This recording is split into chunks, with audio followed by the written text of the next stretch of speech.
Hello and welcome to Flix and Chill with me, Luke.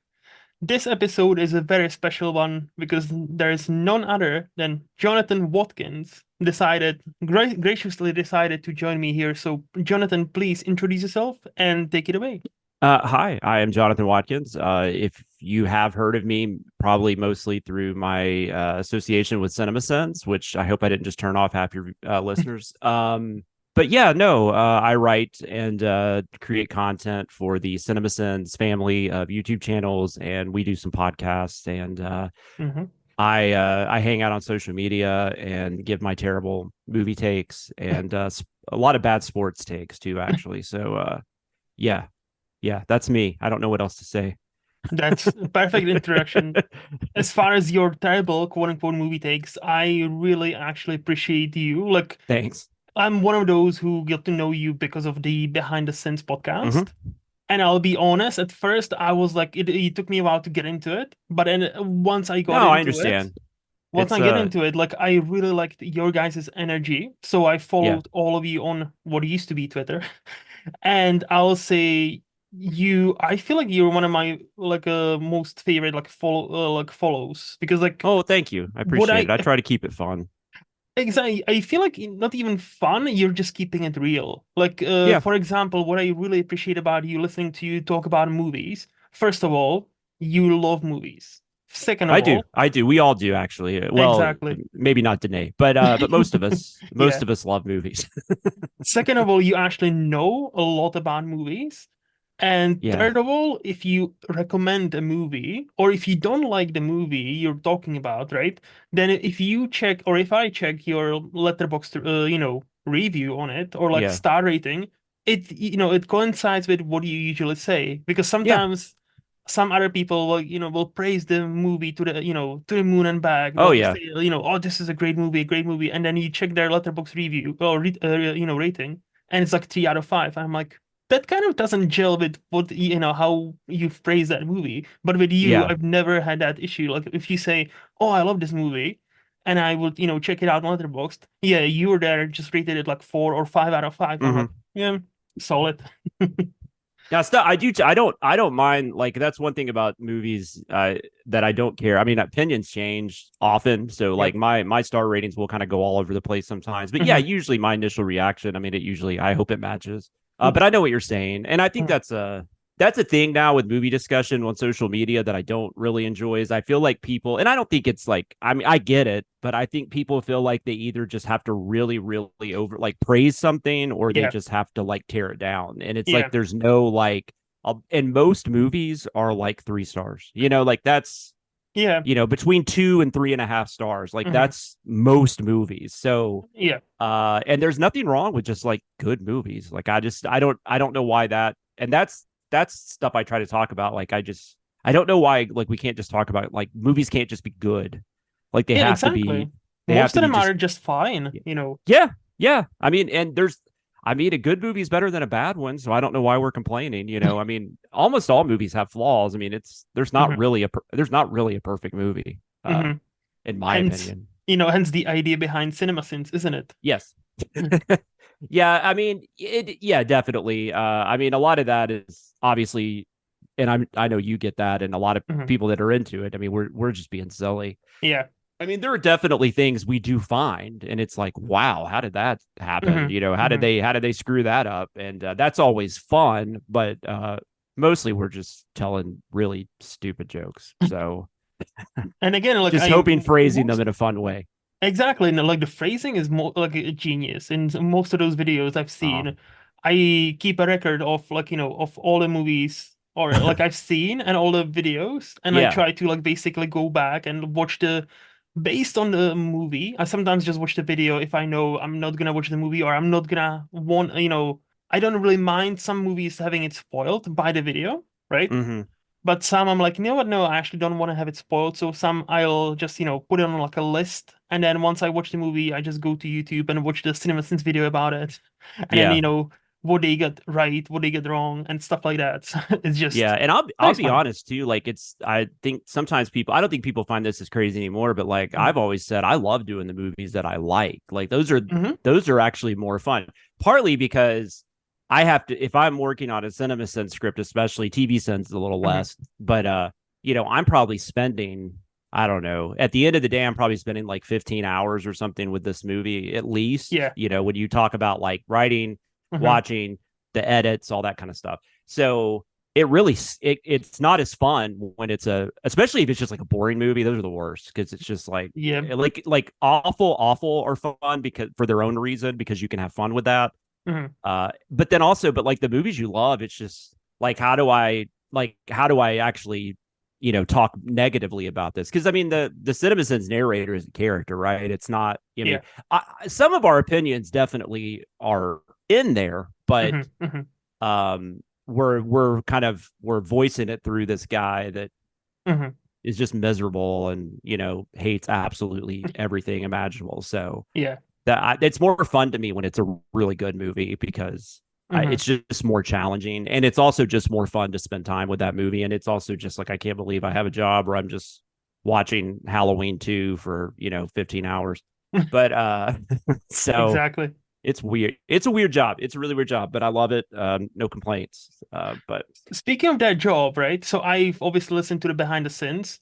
Am I correct in saying this is your seventh year working for CinemaSins, or has it been longer? well, I started with music video sends, Oh. which that's defunct now. I mean, it's Mhm. still the videos are out there. We just don't make new ones. Yeah. I want to say that was the beginning of 2016 or 2017. I started working like full time Mhm. right before TV Sends launched. I want to say that was Okay. 2018, I I think think. someplace around that, yeah. Yeah. So yeah, I think you're right. I think it's been about total, it's probably been about 7 years.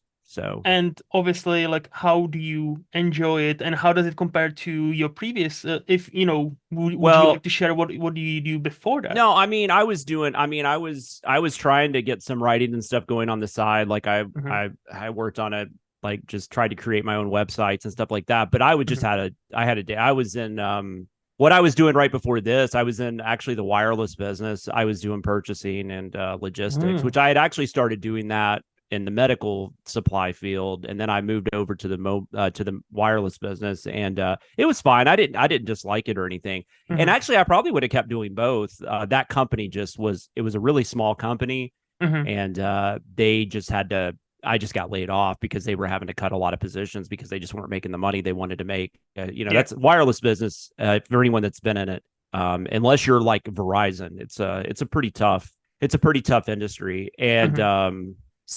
and it just kind of worked out. Like I just said, hey guys, do you have more stuff for me to do? And they did. And then like Aaron Dicer Hmm. also started working more with them at that time. And then we created TV Sends. He honestly did most of the work, Hmm. but I was there helping him do some stuff, and so that just kind of turned into a full time position. And then now we've also got, and I think there's 7 of us Hmm. full time, and yeah, we have a lot of fun, and I can't complain.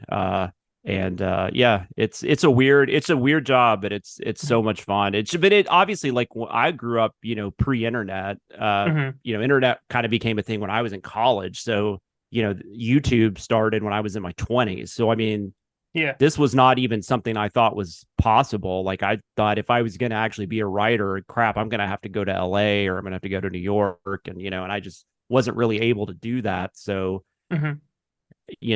life happened, and like my dad died, and all this stuff happened like in the Hmm. early aughts, and so I just kind of started having to think about doing other things. But then thankfully, like this was something that just kind of came around. So So in the right place, I right got, time, yeah, with I it. got it, just like kind of all worked out, Hmm. like how things do sometimes.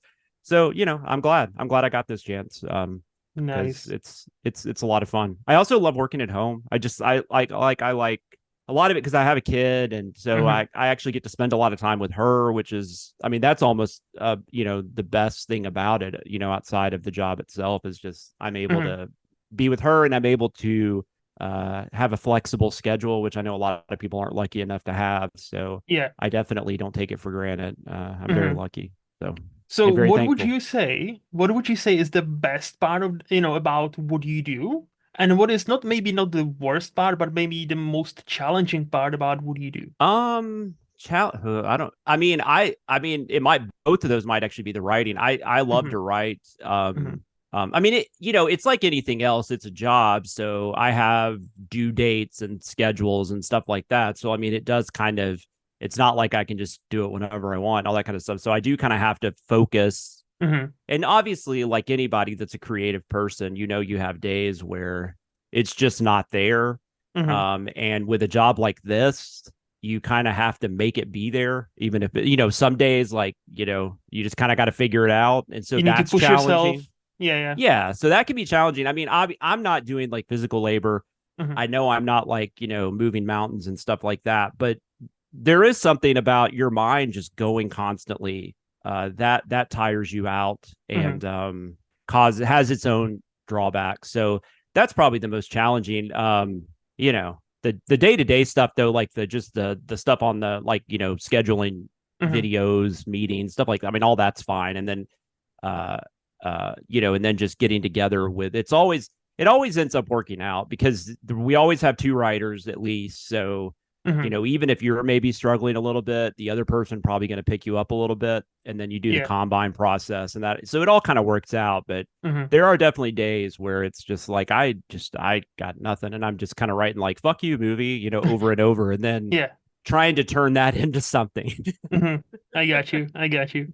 And so it was the best, part about this job is you working from home, spending time with your daughter. Yeah, and I mean, and the people. I mean, like Of I've course. had, like anybody else, I've had bosses and coworkers that have not been pleasant, Mm-hmm. and Yeah. I've definitely still got probably some. I don't know if it's PTSD, but I've definitely still got some, like, it's like there are days where I'm just like, I cannot believe that, like, I can actually just tell my coworkers I got to run my daughter to the dentist. I'll be back in like an hour, and they don't care. Like, and like at first they were even like, you don't have to keep telling us this stuff. And I'm like, I just, I'm just so I'm used to having to, Yeah. like, go Report. through 20 people just to, Yes. go to lunch. So Mm-hmm. Mm-hmm. I've had jobs like that, and it's terrible. And it's like all that micromanaging and stuff. And Yeah. so I think that's probably actually the best part of it is I just work with really good people, and we're actually friends, like outside Mm-hmm. of work, and Mm-hmm. we talk all the time. And I think if when any of us leave or move on or whatever, the company goes away, whatever happens, I mean, I don't think we'll stop, talking. Maybe we will, but I don't think we will. I don't think we'll stop like talking to each other and Mm-hmm. stuff because I don't want to go the whole their family because that's a whole thing too. I don't Yeah. That's Yeah. a weird thing, but they're very close friends. They've become very close friends of mine. It's So like with the movies, it's not family, but it's like very close friends. And there's yes, a different thing yes, about that, but I know exactly what you mean. There are friends and there are very close friends. yes, So exactly. no, I get you. I get you.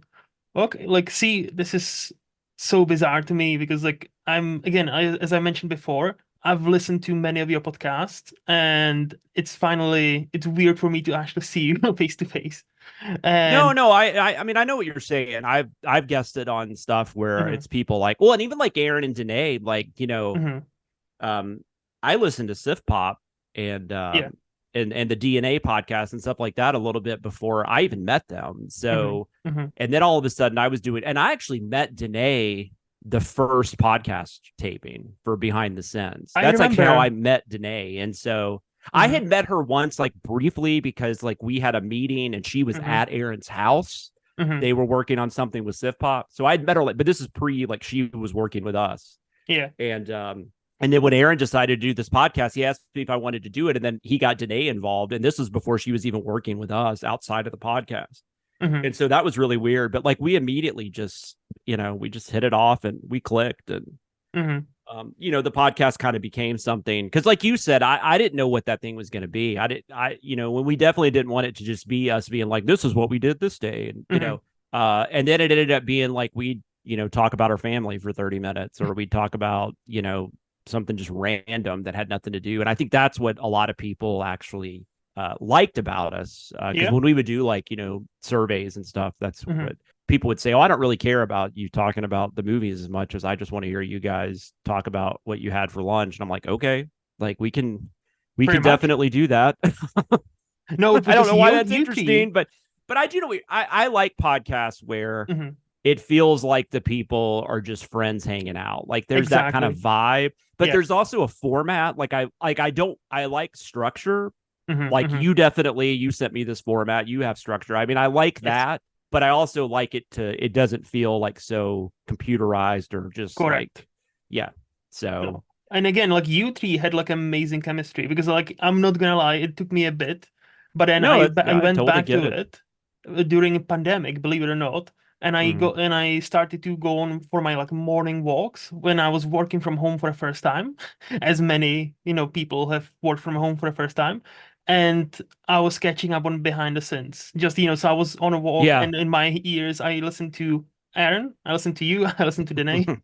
And that would kind of, so 2020, 2021 is really heavily influenced, or my memories are BTS, you know. That's cool. Yeah, we really enjoyed that time period. And then even when Ian and Daniel became involved, we had I Yes. mean, they clicked immediately, and we had a lot of fun with them. It just kind of became a thing. Hmm. It was kind of niche, which is now Recotopia, used to be the Sendcast. That's Hmm. kind of more like a broad, that's just Movies. Chris and Jeremy and Yeah. Aaron or whatever talking about movies. So I think that's a little more broad scoped. Hmm. Whereas we were more like, if you weren't at CinemaSins, like into CinemaSins, I don't know that you would even find us. Now, Yeah. I think there were definitely people that listened to us that said they didn't really watch the videos, which is fine. I mean, Hmm. but it was few and far between. And then also we just got busy. I mean, it got to be where it was tough. And then Danae and Ian started doing Captain's Pod, which has kind of taken off our Star Trek podcast, which I've been Hmm. on a few times, and and then we just other stuff just started happening. So it's I get good it. stuff. And Hmm. I think we'll do something else at some point. I mean, I don't think it's done, but Hmm. it's definitely. I mean, we have not discussed anything recently, but Hmm. I hope in some format. I mean, I'm sure something will happen at some point. But podcasting is weird these days, though.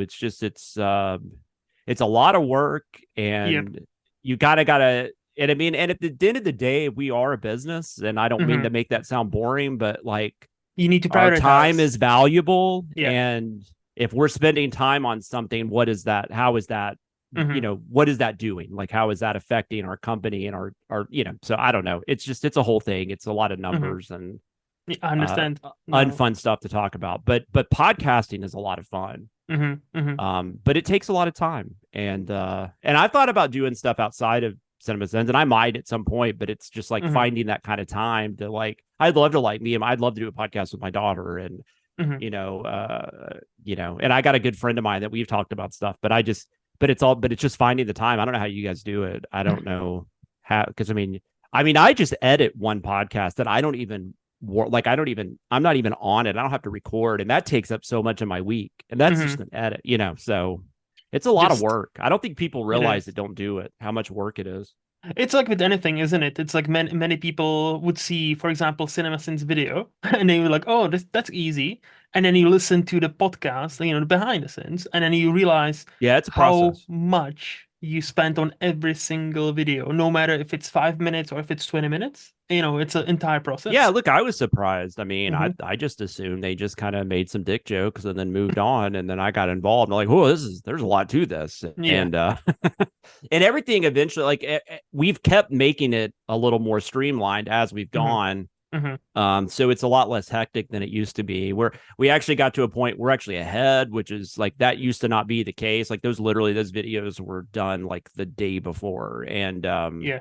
and then which YouTube's not as much of a problem now as it used to be in that aspect. But we used to have to deal with some like studios coming in and just being like, hey, we don't want you talking about it. So that Hmm. would suck too, because it'd be like now we're far enough ahead where we Hmm. can kind of deal with that stuff as it comes, and we can move stuff around. Hmm. Hmm. So all that has definitely made it Hmm. a lot less stressful. I'll say that. No, I So get you. Last cinema sins behind the scenes thing I'll yeah, mention. I'm one of the fans who not so secretly hopes that you will eventually come back, like you three. So that'll be fun. So I hope so at least. well, thanks. I mean, yeah, I don't, nothing's dead, Hmm. but like, I mean, I don't have any news, but Hmm. I mean, Yeah. I would assume we'll figure out something. We did that. We had a lot of fun with that tournament thing we did on the last, kind Yeah, yeah. of. rendition of it. That was a lot of fun. So I Mhm. don't know if we'll do something like that again or something completely different. It's just it's a weird it's a hard format to kind of figure out because you don't want to alienate people that that Mhm. could that don't really care about the videos as much, but at the Mhm. same time, that's kind of our bread and butter, and that's kind of what it's about. So Yeah. Yeah. you just got to find that balance, right? It's a Mhm. dumb comparison, but it's like, like if you're making like a Star Trek movie or something, it's like you don't want to alienate the fans, but you also don't want to alienate the people that aren't fans, which is a lot more of the population, right? Yes. So Yes. So there's always have to be some sort of like yeah. compromise. Yeah, no, I Yep. get you. I get you.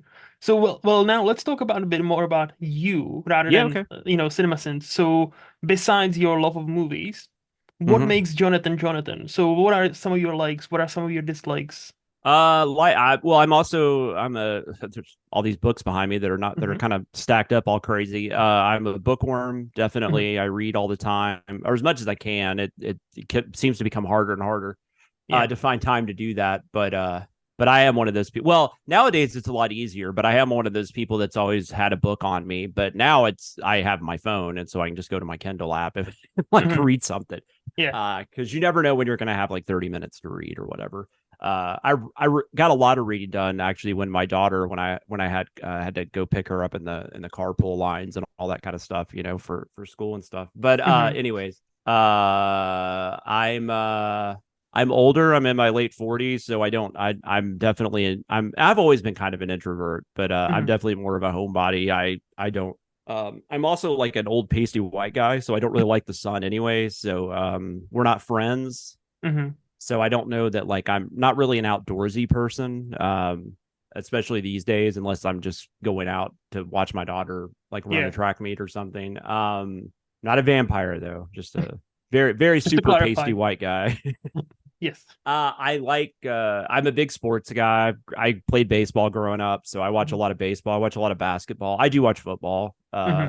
And I don't know, dislikes. I don't know. I don't like onions. I don't like Fair. I'm pretty laid back about almost everything. Like I don't have a lot of strong like, negatives about things. But I mean, obviously there are I guess personality traits that sometimes that irritate me more than others, but I can't think of anything really specific. I think like a lot of people, I don't really care too much about politics, but I'm kind of Hmm. forced to have to be at least somewhat involved in it because then, it kind of, especially with the kid, it's like I want her future to be something that is not terrible. And Yeah. so, Yeah.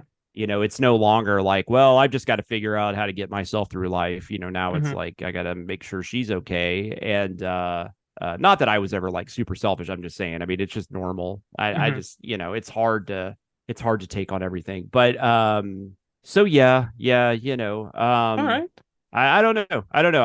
I try to just be more the like person. So I just have a lot. But yeah. I appreciate that. That's a nice change of pace. That's for many people, I feel like not many people would go there in a sense where Mhm. we all have our like dislikes. We all have something we don't really like. We like this, and your list is just onions. Yeah, I So, mean, I get sad. I mean, I'm not saying like I'm always super happy. no, of I've course. definitely got some stuff. Everybody does, right? Hmm. So, but I just I don't know. I think the older you get, the more it's just like I'm just trying to do my best Yeah. and trying to set a good example for my kid and trying to make sure that she's protected moving forward. My wife is, if something happened to me before her, and Hmm. taking care of my mom is my stepfather, my mom's husband of God, how long were they married? 20 30 about 30 years, and he passed away a couple years ago. So Hmm.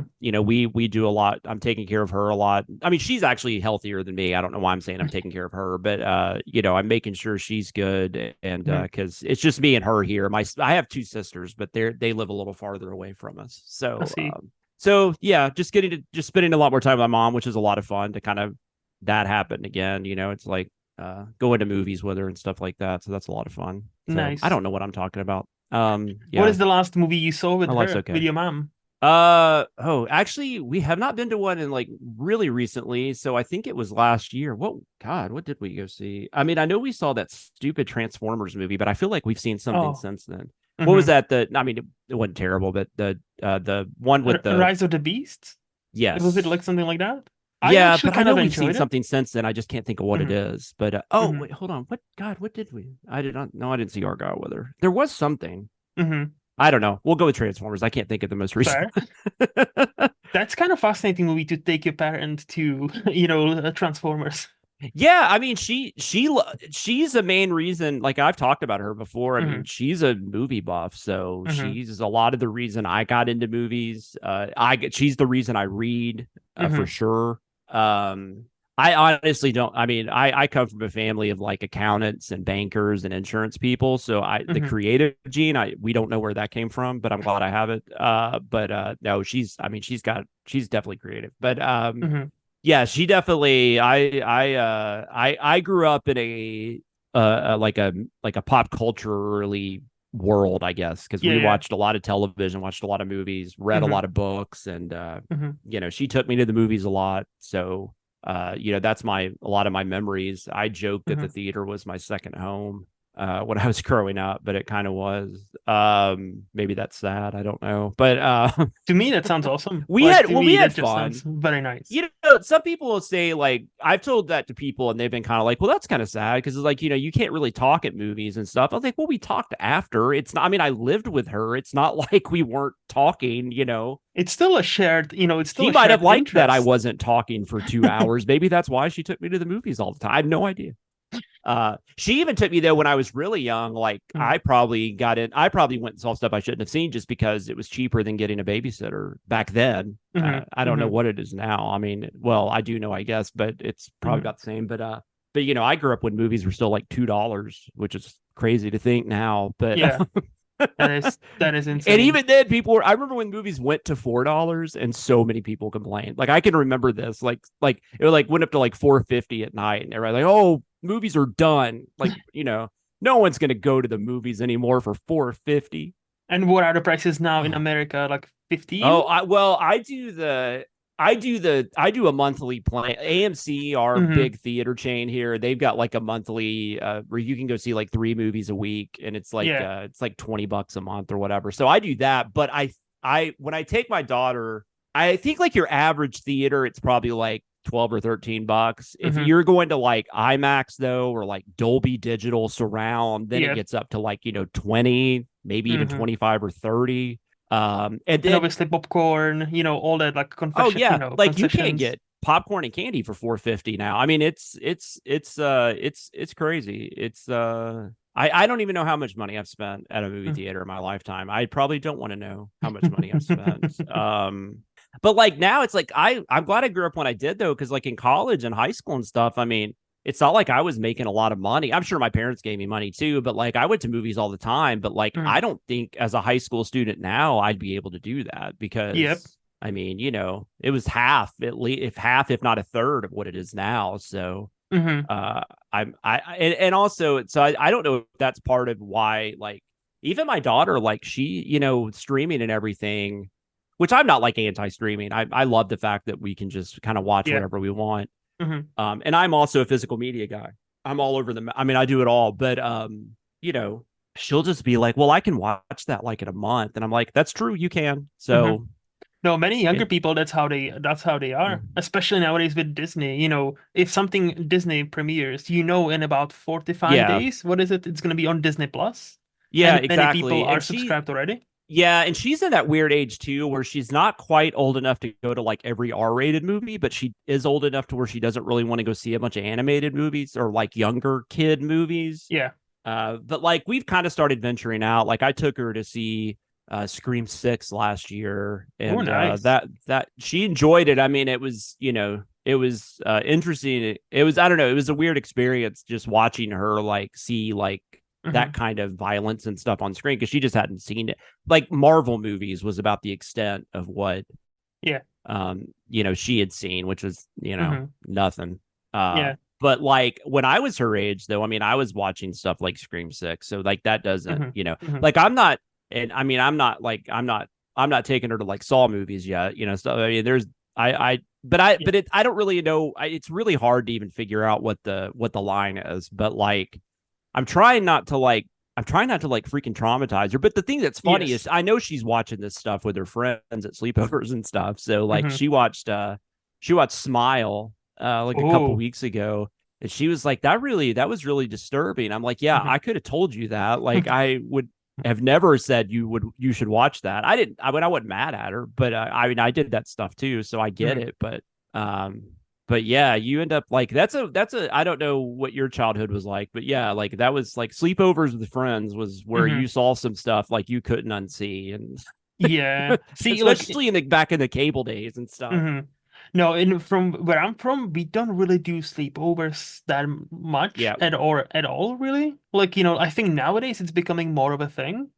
Well, But nowadays it's like my daughter will do sleepovers, but like they'll do it virtually, kind of like oh, like through Zoom. yeah, like Hmm. that, which is why she has a Zoom, like she's on the Zoom account. Hmm. And yeah, they'll do that. Like they'll play games and watch movies together. And like you'll go up there and wake her up like on a Saturday morning, and there'll be like a computer screen, and you'll see like three other girls like sleeping.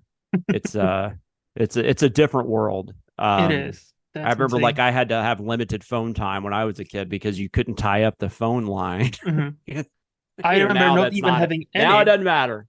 I remember not even having any like a phone. Like, yeah, I still Yeah. remember the first like phones coming out, and we were talking phones like the two-line displays, like, black and white. There was not even like a color phones, like Hmm. Nokia 3310s, those kind of phones. Well, and you're talking about cell phones. I mean, I'm talking Yep. about home Yeah, like phones. actual, yes, I actual. didn't have my first like cell phone until I was in my 20s. Now that was a little late for my era Mhm, even. Like most of my friends had one sooner. I don't know. I just never really I didn't really want one. I kind of got one when I just kind of had my wife, well, my fiance, I guess we were engaged at the time, my fiance at the time, but my wife now, she basically made me get one because she's just mhm. like, I have to be able to get a hold of you. Like Yeah. I kind of like just not that I was like doing anything crazy, but I just kind of like I still liked the idea that just people couldn't like reach me.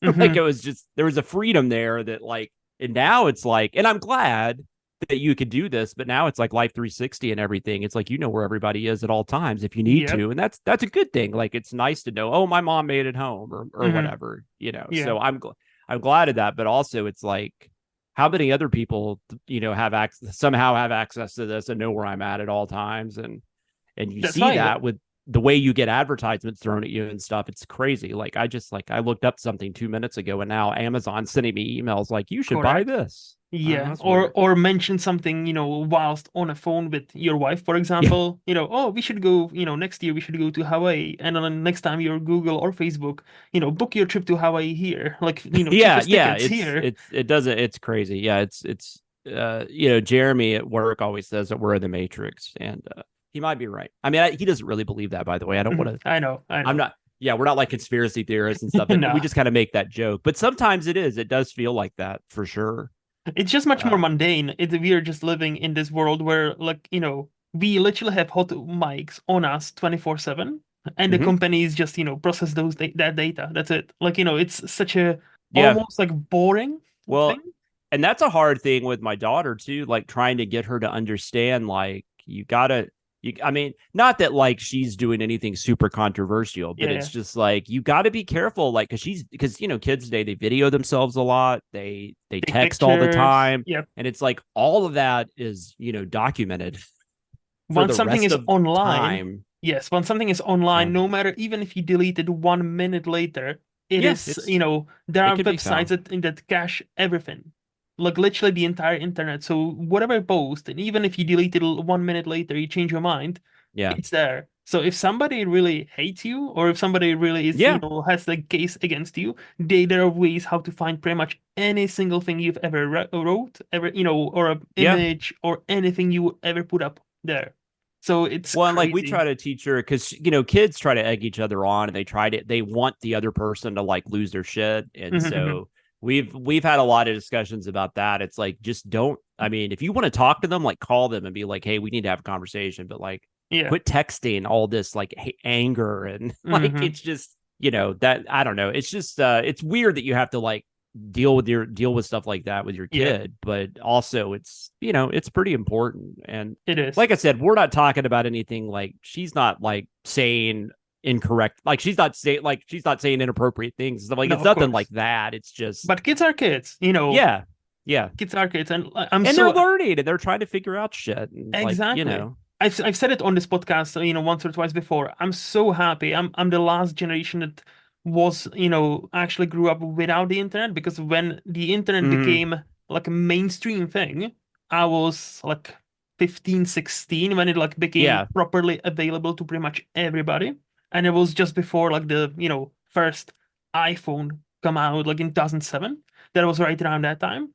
So I was, you know, just on that brink of like having some sort of childhood without being online. And I'm so happy for that, because like if I grew up with a phone that could video me and take pictures, and you know, oh, it would be so bad. It would just be because kids are yeah. No, dumb. I know what you're saying. So you were born like what, like 90, Yeah, 91, something like 91. that. 91, Yeah. yeah. So, yeah, and I mean, yeah, so we're like 15 years apart, but yeah, no, Hmm. that's about right. Cause like college was where like, I had a computer class in high school. Like, Hmm.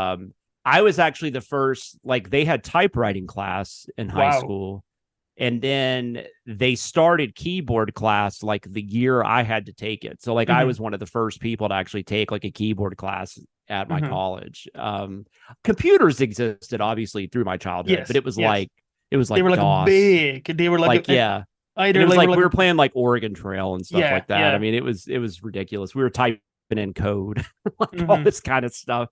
But yeah, I remember in college, like I got an email account, and which is kind of where the Sam Loomis thing started, and Hmm. you know, started using the internet a little bit more. But like we didn't have a computer in our home till after I left. Like my Yep. parents didn't get their first. I think that was because of work. You know, they got a Hmm. laptop or something. Hmm. And then I think I got my first computer in college. My dad got me one, and Hmm. so yeah, it's definitely. And then even like you're talking about, like when the iPhone came out, you know, it's interesting. Like I mean, people still had dial up and stuff at that point. Like Correct. I don't think we did straight up Wi-Fi till like 2010 or Hmm. something like that. You know, Hmm. so yeah, it's wild. I mean, it's all like the last like 15 years. It's insane how much has just Yeah. changed. Yeah, and Um, it's keep changing, even though those changes oh are not yeah, as apparent and they're not as big anymore, but they, you know, we keep changing and changing and changing. And nowadays, big thing is AI. Big thing is obviously, you know, fake news. And now with the like the hmm video and audio processing power, you know, like you know, the deep fakes, they are getting so good. oh Yeah, yeah. we're just about like a year or two away from actually being indistinguishable from the real life. And that's what's scary. That is It proper like can be. scary. I mean, it can also be. I mean, there's positives too, I think, that a Yeah. lot of people don't want to talk about. But there's a lot of negative, and and just like anything else, people are going to use it for. I mean, just like when the internet started. I mean, you know, you had Hmm. the whole thing where a lot of porn companies, a lot of adult industry companies, they just bought up like all kinds of domains for this. Hmm. Like, and a lot of like they would take an actor's name or whatever, and they would use that domain just so Oh. they could sell it to them, Mm. because then the actor's going to be like, I got to get my own, you Hmm. know, if I type in bradpitt.com and it's like a bunch of porn, Yeah. you know, so I mean, you know, you had a lot of, and I'm not even saying that's a negative. I'm just saying that was like, you know, it was just people were immediately trying to figure out how can I make the most money, Yes, correct. uh, you know, and I think that's with anything. So that's definitely going to happen with AI. I've Um, heard about this guy. I think he was Czech. There was a movie made about him, and he realized that people will mistype a lot. So he would buy not like he yeah. typed in like a Google with just one O or something, and hmm he would just simply place like an ad or like you know, like some sort of banner for Yeah. people to click on it, and that's how he became millionaire through like a few years until Yeah. like I'm they like, and some stopped. of this stuff, I'm like, why did I think of that? Like, I'm, you know, Yeah. I mean, like when I was actually in the wireless business, I remember my boss, we were having to buy a bunch of like screen protectors. And Hmm. he was like, man, we were in the wrong business. Like, we should have invented screen protectors. You know, it's like, yeah, absolutely. Like, we should have invented screen protectors. That would have been amazing, you know, Hmm. like But it's probably so obvious when you know a it. 5 cent product to Yeah. make, and then you sell it for like, I mean, screen protectors. There's some now, like, you know, $20 for something that you just stick on your phone Hmm. and doesn't even protect it that well half the time. It's crazy. It's I so don't know. obvious when you know it, right? It's so obvious when Yeah. it's right in front of Or you, like but before post-its it, or yeah. yeah, exactly. It's just, I still remember, yeah, I still remember those companies starting out here, and now they are so common. Like I still remember like a Hmm. couple of different things, and then nowadays that's almost like a standard where yeah, you have your food delivered, and it takes like what 20-30 minutes. It Oh yeah, it's used to be. insane. Like I mean that kind like I remember in college that kind of like there were a couple of like I know like in Mhm. the bigger cities there were a lot of companies that Oh did yeah. that, but like because I would see that in movies, like people would order groceries. I'm like, well, that's weird. But then Hmm. they kind of started that a little more locally, like when I was in college, but it still wasn't anywhere near what it is now. And now it's Hmm. just Hmm. like it doesn't matter where you live, like someone will bring you food. It might cost Yep. $100. But if you don't want to leave your house, you definitely don't have to, Hmm. No, like which is I good for people like me. But exactly. And to be fair, me too. No, I remember because of my previous job, I used to work in IT programming like these hmm cash registers, like but obviously it's touch screens, right? And I remember like when in the UK a big there are two like you guys have Postmates and like and Uber Eats, which Uber Eats is here but only in like London and like actual like big cities. So hmm we don't where I live there's no Uber Eats. However, the yeah. biggest two are Just Eat and Deliveroo. And I still remember Just Eat being that platform who provides drivers and Deliveroo. No, no, sorry. Deliveroo provided drivers and Just Eat. You could be there, but you had to provide your own drivers. So every restaurant or takeaway that would sign up to that platform, they would have to provide their own drivers. Otherwise, you would only Uh, do collection, right? And hmm now, no longer a thing. They provide drivers for everything no matter what company it is, because it's so encrusted with people. It's just no, we want our food, and Yeah. Well, in that's been a COVID, shift. I mean, I Yes. think that really took off during COVID because I remember we started doing grocery deliveries during Hmm. that, just because when we were still trying to figure out just what was going on, what Yeah. was safe to do, and that was interesting. Like, because that would just be like we have a thing here. It's God, I can't even think. Instacart, I think is what it's Yeah. Yeah. called, and Hmm. that's just like where it's not like they like it's just a person goes to the grocery and gets your groceries for you. There's Hmm. like there's so many different groceries associated or stores associated with this company.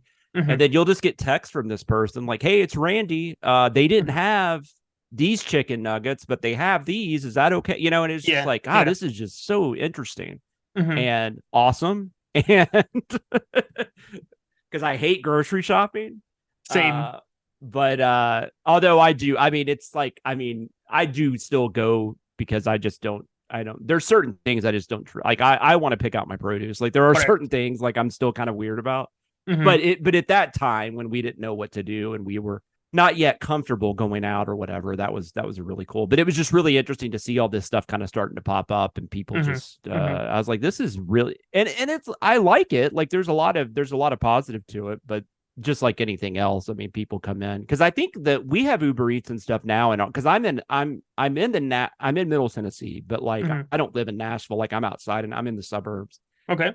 So what we would have like maybe 10 years ago, we would have like local delivery companies start up like Middle Tennessee food delivery or whatever. Hmm. And then eventually though, they got bought by like Uber Eats or Yeah. I think Orange Crate was one. I don't think they're here anymore, but like so that was another thing where somebody just started something and then just ended up selling it and making probably Hmm. I don't know, millions of dollars or whatever. But it's like I wish I thought of that too. Yep. But anyways, we're like going off on tangents. I'm That's sorry. great. No, no, no. That's all great. Like, talk about food deliveries. Why not? Yeah. No, so you mentioned mid Tennessee, right? Hmm. So if I were to ask you, Jonathan, I'm coming there for a week. What should I see? What do I need to see? Where Oh should I man. go and eat? What would you recommend? Well, I mean, I'm not like okay, food wise, like we do have a lot of good food. Hmm. I don't know, do you have like meat and three? Is that like a thing like What is that?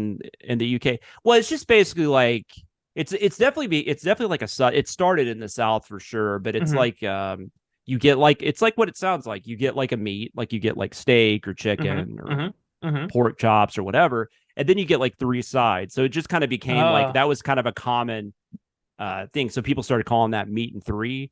And we just never have a heard of it. lot. We have a lot of that here because it's just like Southern cooking. So you'll get like Yeah, fried chicken, and then you'll get like macaroni and cheese, corn, and okra or whatever. I see. And Yeah. so we have a lot of that type. Like that's kind of stuff that's really, I guess, kind of originated in the South. Mhm. But Nashville is like it's become just such a like hodgepodge of cultures, and Mhm. we just have so many different. I mean, it's I don't know. Can we say melting pot still? I don't know if that's like a I negative now, but I don't think it's a negative, no. a lot of different ethnicities and stuff. Like we Yeah. have a lot of different cultures and stuff like that in Nashville. It's not really like the rest of Tennessee. Mhm. And so we have a lot of different food here now. Like we have actually a lot of like, really good Chinese food, really good Cuban food, really good German food. But like that's more specific to the Southern.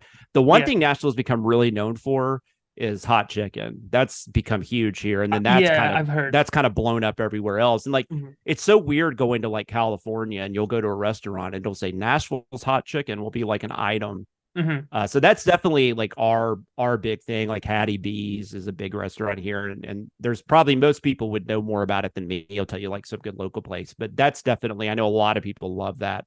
Mhm. Uh, I'm older and I have health issues that kind of prevent me from eating a lot of fried food. So Okay. um, I don't do a lot of hot chicken unless I can actually find it grilled, which isn't really, it's kind of anti what hot chicken's supposed to be. Yeah. But I would definitely recommend that if you're Mhm. interested. We have a really good music scene. Even, and a lot of people think I just mean country music, and I'm not. I've born in Nashville. I've lived here my whole life. So Mhm. Mhm. what you'll find is a lot of us, at least my generation, we don't like country music. And I don't know if that's just because I've been around it my whole life. So I just got tired of it. Yeah, yeah. But even outside of country music, we have so much just like music culture down here. Mhm. A lot of people move here. I've heard that Nashville Like became kind of Jack White yeah. lives here and he's got his own like restaurant or something, a record Mhm. shop or something. And so we have a lot. It's a really cool music scene. A lot of Mhm. songwriters, a lot of music people down here, a lot of artists, and stuff like that. So that's definitely a thing. Mhm. I don't know. It's like I said, I've been here my whole life, so I kind of don't want to be here anymore. So it's kind of hard for me. I don't understand why people come here, but we're I a see. huge tourist destination. We're like the number one bachelorette party destination, which I think is weird. I don't know why that's Wow. such a thing. But yeah, Okay. downtown Nashville, man, there's bachelorette parties every week. It's Mhm. crazy. Mhm. We also have a Parthenon. I don't know if you guys know if you know about that. Like we No? actually somebody built a replica of the Parthenon. Like I don't know, like it's 70 years ago or something. Okay. And it's in downtown Nashville, just in this park. Mhm. So if you just want to see something weird that makes absolutely no sense why it's here, we have that. And And what we is have a it? huh? What is it? It's just like a replica of the Parthenon, like in Wh- Greece. Like it's Oh. Oh, yeah, okay, okay, it's a okay. Parthenon. It's like it I doesn't see. make any sense. I don't Mm, know why nobody knows why it was built. Nobody. We're I just see. I see. somebody was just like, I got this money Mhm, and mhm. I want to build something, so why not build the Parthenon? Okay. Because when people come to Tennessee, they think about Greek culture. Yes. That's a thing. um, and then my favorite thing in Nashville, though, because I am a Mhm. movie person, we have a historic art house theater called the Belcourt that Mhm. uh is a must. We did a fan event for a few years called Sun Week, and Yeah. we had some events at the Belcourt. Mhm. So that's a place I love to go. That's one of the only reasons I still go to Nashville, because I'm a typical suburban guy where I'm not going to the city. Like why? Although I did go last night. I mean, we go to like watch like comedy shows and stuff like that. Mhm. Mhm. But I'm cool with living outside of it. It's crazy expensive, and there's a lot of people, Yeah. and it's like I'm okay. And you just want your peace and quiet. Yeah, the suburbs have their own like negatives for Mhm. sure. I'm not gonna Mhm. act like, I mean, I probably live around a lot of people that I don't share the same political views with, I would guess. Mhm. Mhm. But it's okay. Like, I don't, I do my own thing, and Yeah. they don't bother me. So And they do anyways. theirs. They do Yeah, theirs. Yeah. Tennessee. I mean, Tennessee has not been. Uh, we have gotten a lot of. We've been in the news a lot over the last few years, and majority of it hasn't been great. So, there is some kind of embarrassing factor to even saying you live here. But I don't know. Mhm. I've been here my whole life, so it's like I don't know what Yeah. else to tell you. Like I live in here. I will say, if you're going to be in Tennessee, for me Mhm. personally, Mhm. Middle Tennessee is the place to be. The more east and west you go, it gets a little more. It gets a little more, I think, what people think Tennessee is. So I see. Okay. There's other cities like Chattanooga is a wonderful city. Chattanooga is actually they just actually, which I'm only about an hour from Chattanooga, hour and a half.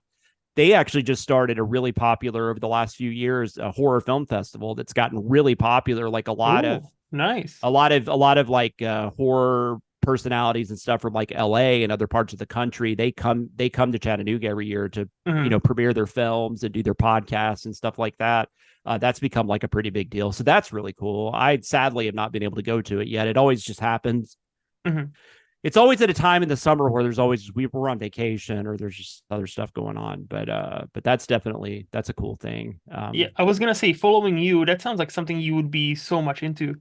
I will say, I mean, so festivals are interesting. I haven't gone to a ton. I like the idea of them, but also like I'm not huge on travel for one. And we travel a decent amount just, with my daughter and stuff, just doing stuff, with her. So I don't really do too much traveling outside of our vacations. Yeah. And also just I mean, I don't mind. Like, I'm not like super against being around a bunch of people. Like, I don't like flip out. I mean, it's not a huge problem, but I'd rather not be around a bunch of people. And also, which not that I have to like wear like, I don't have like, I'm not walking around like in a CinemaSins uniform, but we're not loved by a lot of the film community. So sometimes that's a little taunting, I guess, daunting to like, I don't want to be in a situation and just, although a lot of people in the film community are awesome and have been very appreciative of us. And, you're having me on your podcast. I've been on other podcasts. I mean, it's not like we're just absolutely hated, but there is like an animosity there, especially with like film critics and stuff that I just don't want to get, don't want to get involved in.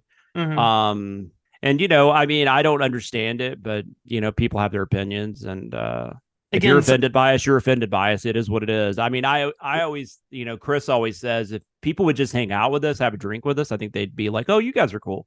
But I mean, if you don't find us fun, like if you don't find us funny, I'm cool. Like that's subjective. So I'm like, yeah, no, that makes sense. But if you think that like, I don't know, the whole like we've ruined film, like that whole like that I just don't understand any of that. Like I don't know how I don't, it's like, I don't know how small you think the world is to where like, I mean, I'm very happy we have 9 million subscribers. Like that's a lot of people, but it's also in the real world, that's like such a small fraction of, I don't know. Like, it's just interesting the way people make you out, which I think that's a social media thing too. I think people like, if they actually take a step back from Twitter and like, or X and like, look at it, like I've always had people tell me, somebody told me one time, it's probably just like 100 people in a room, just shaking their fist at a camera, that kind of thing. It is. No, like it is like it's such a small percentage, Exactly. And again, most people nowadays, I think more and more people do realize one thing. You cannot just live online because once you step out and once you actually go offline, quote unquote, actually in your, life and meet different people and talk to them, you will quickly find that, what's popular or what's, trendy, quote unquote, online cannot necessarily translate to the real life. I mean, friends, like my friends in the neighborhood and stuff, they don't know. I mean, most people, I know more people. I mean, personally, like who I interact with, I know more people not on Twitter than people that are actually on it. It's not like just everybody's on it. Everybody knows what you're talking about. And it's refreshing, right? Because it's just like, oh, so nobody really is talking about this. That's good to know because I just thought we were all crazy. But yeah, and it's unhealthy at times too, right? Because it just gets you. It's even if you're like, you have common sense, which I think both of us do, and you're a fairly rational human being. It can still get overwhelming, and also I get the thing too, like my wife, who's like awesome and is like probably the toughest person I've ever known in my life. When I get like shit on and stuff, I hope it's okay to curse. I'm sorry. Of course, it is. Yeah. When I get like crapped on or whatever online, and I've had a couple incidents that were at least for me personally, it was a lot. She's always like, just don't pay attention to them and stuff. And I that's great advice, but at the same time, it's just like it's difficult. I get that these people don't know me and I don't know them, but like if you get told you suck a lot, like that still burns. Like it's not pleasant, know. Yeah. So that has been a challenge. I mean, when you ask me what the challenge is, maybe some of that's been a challenge, just trying to figure out a way. And I think now I realize, like, the emails I get about people that are, so thankful we're there, and that, like, we're obviously very open about mental health and stuff like that. Jeremy's a huge person involved in that kind of area. And we have a lot of people reach out to us and talk to us about their mental health and all that stuff, and how we've actually help them in some way. And it's just like, all that outweighs anything that somebody can, give me crap about. People that have never even watched the video or even have listened to me talk about something, these are people that have just heard what somebody else said and are just repeating that. No, So I it's understand. stupid that affects you, but at the same time, it's like, Yeah. I don't want to be told I suck. Like, I don't need to be loved, but like, by everybody, but I still don't want people telling me I'm awful. Like, that's not fun. Or telling my friends that they're awful. And I think that's even worse. I cannot You even know? imagine you, like, waking up and being, going into X, which used to be Twitter, and being Yeah. tagged on in some, in a few minutes, Yeah, I mean, 1 2 minute mine thing. has been like, Jeremy definitely gets it a lot worse than any of Yeah. us, because he does the Cinema Sins Hmm. account.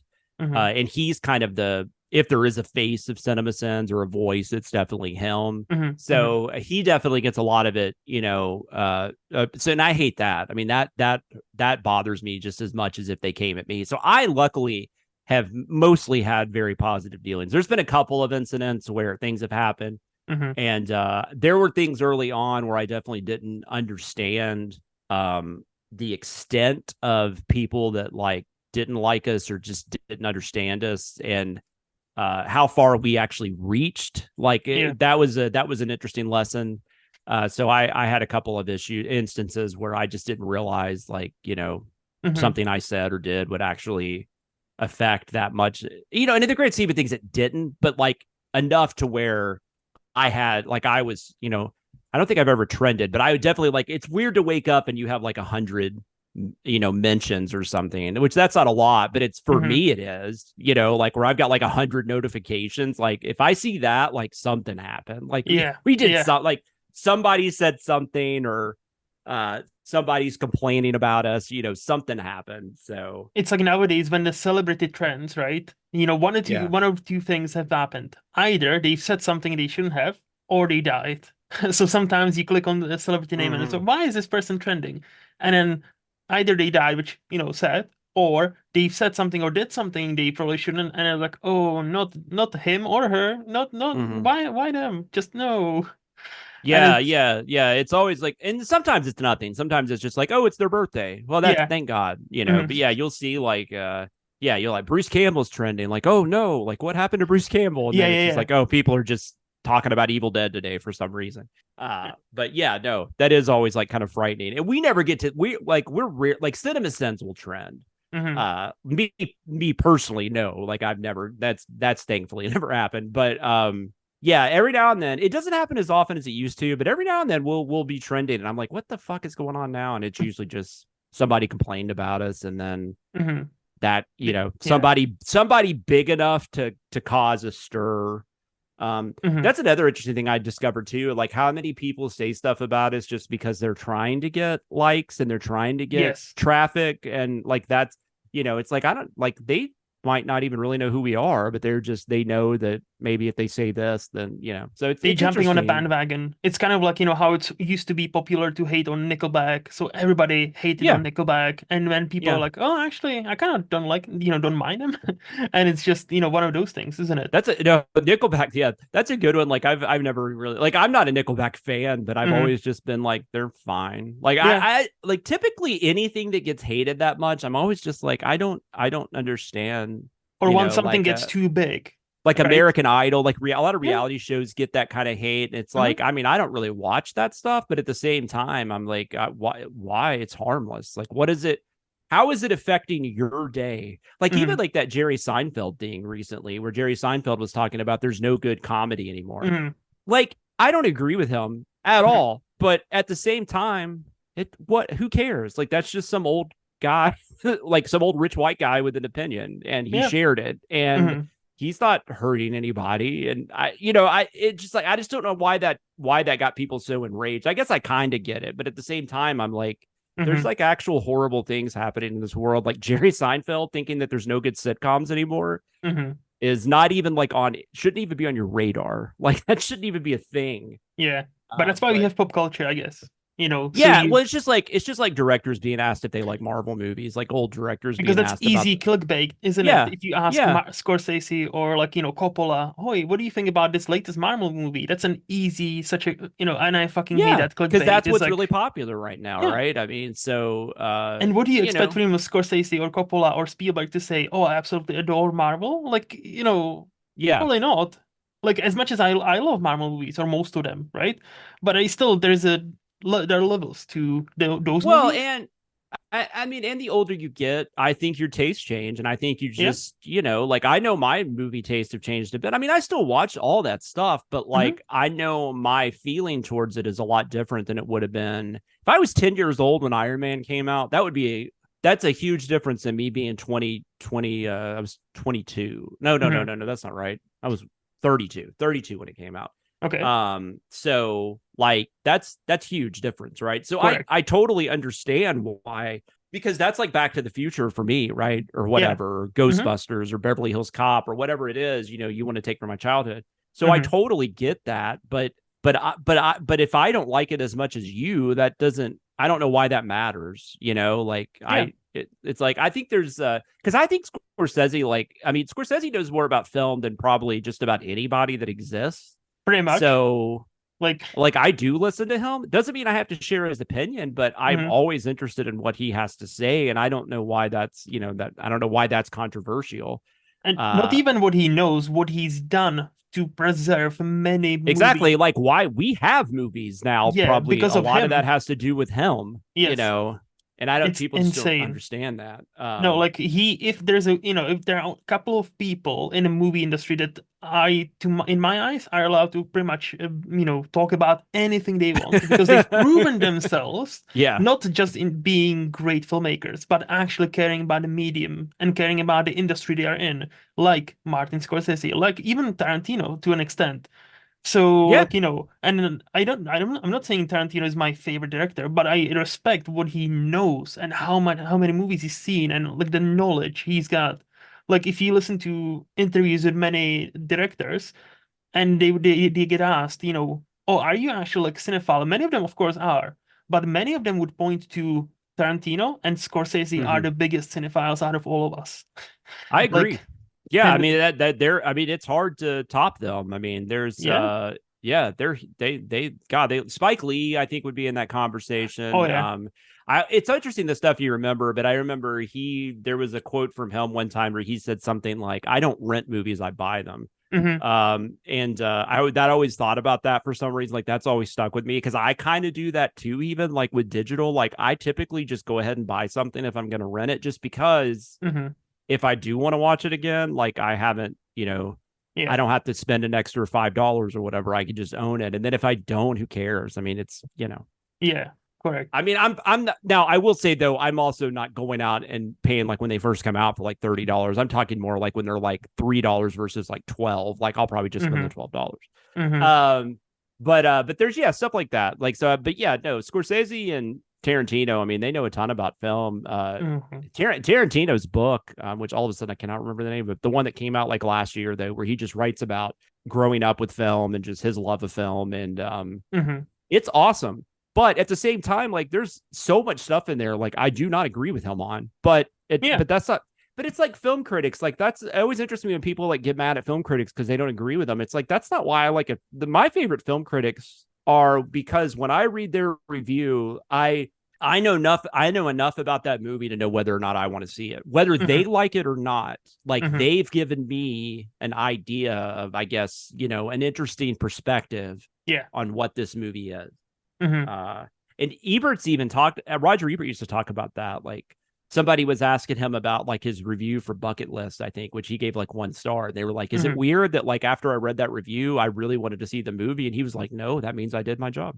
And Yeah. he's No. like, "I hope you enjoy the movie," because I mean, I think that's the other thing too. I think a lot of people think we just not. I'm not a critic, but I think just in general, like somebody that I guess is kind of known for talking about movies, like I hope you enjoy. I would like my thing is when somebody likes something that I don't like, I'm more curious about why they liked it, Correct. because I want to be like, well, I wish I did. Like, why, what did you see in it? And I don't, and some people I think do that. It's more of a, like, that could be taken as like like you're like not poking fun at them, but you're just trying to, I don't know. But like, belittle I'm them. genuinely curious. Like, I'm genuinely like, I want you to tell me what you if you don't mind telling me. I would love you to tell me why you liked it. Yeah. And I'll be honest, a lot of that too. I've developed a lot of that interest over the last few years, especially just because of the way Aaron Dicer, one of my coworkers, the way he approaches like his kind of, because he is actually a critic, like he's a Rotten Tomatoes approved critic, and so like outside of CinemaSins. And so it's been really fun, like talking to him about film criticism and just seeing how he's kind of like that too, where he's just like, I want to like everything. Like, that's my mentality going in. Like any movie, I'm hoping like the next movie I see will become my next, favorite movie of all time. Of course. And then, but as you said, but if I don't like something, and I write about movies a lot, like I always mention it doesn't work for me. However, if this and this and this, you're willing to tolerate this, or if this is your thing, it might work for you. Because like in the end of the day, like you said, I love seeing different opinions, because I operate from the standpoint of I might be wrong, because I'm not, I don't think I'm that smart. Therefore, like, I might have missed something so obvious. I might have missed it, so please explain why did you like this movie, because I might have missed something, and I'll have to, and you tell me. Oh, that happens to me all the time. Like that happens when I'm talking to Aaron, because I'll be like, I didn't really understand this and this. He's like, well, blah blah blah, and I'm like, oh, that makes sense. Like, I just didn't. I didn't get that at all. Like, there was a movie that came out. When did The Menu come out? Was that 2 years ago? Yeah, now 2 years ago. And I really didn't like that movie. But the reason I really didn't like that movie was because there is a scene in it. I guess, I don't know. That movie's only a couple years old, so I won't spoil. There's a major scene, like kind of halfway through. Yeah, I think I know what the tables turn. Yes. And it's a very violent moment. Yes. And as someone who has had someone very close to them also do that, and it hadn't been that long of a time, that moment really took me out of that movie. Now, that's not the movie's fault. Like, I'm not like saying like that they shouldn't have done that. I'm okay with whatever. But for me personally, because I don't want to call it a hang up, because I mean, I think it's a legit issue to have. But like, for me personally, I'm out of that movie. Like, because it just like, I almost left. Like, it was really hard for me to deal with anything else. Yeah.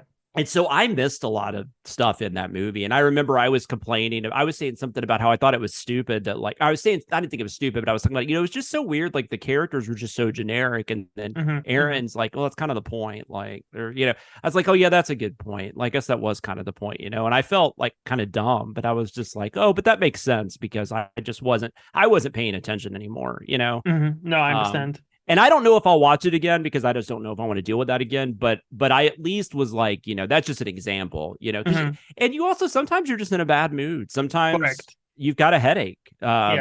Sometimes you're in a really good mood and you like something a lot more. And then you watch. That's why I'm saying I get irritated when people are like, my opinion stays the same. It's like, well, that's stupid. Like, that doesn't even make sense. I mean, it does on some things, but like, I'm just saying, just as a general rule, like, you're just never going to change your opinion. Like, there are so many, like now that I've had a kid, like, there are so many movies that I have a completely different perspective on. When I got divorced from my first wife, all of a sudden I had a completely different perspective on that. Coming from divorced parents, I have a very different perspective on movies about divorce than, growing up. Like, I have a lot of problems with Mrs. Doubtfire that a lot of people probably don't, just because they don't, that's not a life they lived. And I was watching it like, this is stupid. Like, this is like almost infuriatingly stupid, this is not how it is, that kind of, not that movies have to be real life, but you know what I mean? Like, it's interesting. We all come at movies from different angles, which is why I never criticize people for what they like and what they don't like. And even if it's a type of like there's subgenres I just don't want to watch. Rape Revenge is a great example of a type of like horror film I don't watch, or thriller or whatever.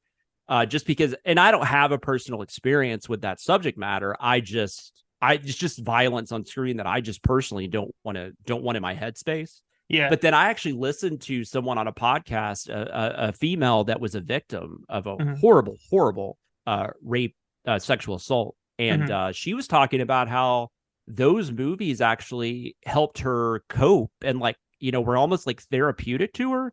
And I'm like, that's really fascinating to me. And I think at that point, not that I felt like I ever was much of a I judge people, but I'm like, at that point, I'm like, I'm never judging anyone because you never know why people. And I'm sure there's a select few people. There are very disgusting reasons why they like certain things, but you never know why people like something is the whole point. Like a lot of like as a horror fan, I know I hear a lot of people talk about how people don't like gore, and which I'm not as much into the gore. I don't really like if like gore effects and stuff they don't really like turn me off, but they also don't really interest me. That's not why I like horror movies. But a lot of people do. But I also understand these people, I'm friends with them, and I know that they're really into like they like the effects work. They like to they want to know like how did you do that kill? It's not like they're like, oh, that's awesome. Like I'm gonna go do that later. It's they're just impressed. Like they're just amazed with the tech, with the tech and work and everything. And so you just never know why people like stuff. And it's as I always you never say, know like, what people's backgrounds are. You don't know why people like the coping mechanism is a huge thing. Different culture. There's definitely certain types of films that speak to me differently just because of my life experience, and they probably do to you. And I feel like in today's culture, that's just thrown out the window. And it's like, you're wrong because you like this, or this means you have this political view. That's become a thing that I don't understand. Yeah. I mean, I don't get that at all. Like, you're telling me if I like this movie, that means that I am like, I'm pro-Trump. Like, I don't even know what you're talking about now. Like, none of that makes any sense, Yeah, no, that's why I always say, like, no person is a monolith, is it? Like, like just because I like A, that doesn't mean I agree with B, or doesn't mean it, I also need to agree with C. It's always like that tweet about like, how Twitter works. Like you can just put out like, I like strawberries, and people will be like, yeah. Oh wait, I'm allergic. Why to do you hate strawberries. bananas? Yeah, why do you hate bananas? Also, I find it offensive because I am allergic. Definitely allergic of to strawberries. So me that like are you that kind of person? And it's like no, like it doesn't work like that. People are a bit more complex than sometimes. I think that's what we've forgotten over the past 10 years with the social media. People are much more complex than their best or even worst times because we all trip up.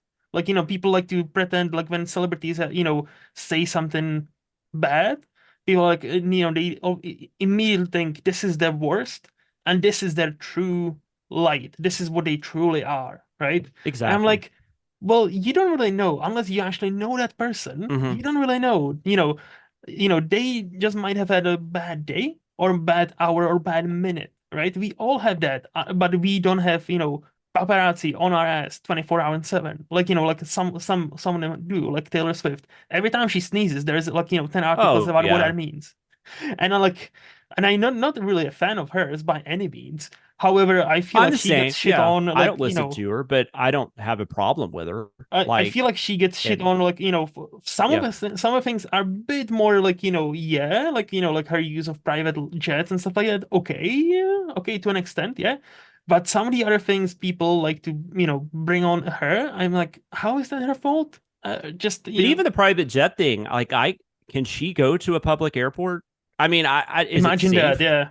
Is it safe for her? Is it safe for the other people at the airport? Because like, because she is that kind of celebrity. I mean, imagine that. Or Beyonce, like, Beyonce, like, imagine if she traveled suddenly, you're waiting for your flight and suddenly you hear a lot of commotion and you'd be like, oh, what's happening? And you see Beyonce walking around. I was like, what? What is she doing traveling fucking even business class or first class that doesn't comprehend with like, because I've never, it's interesting, like what little fame I've gotten.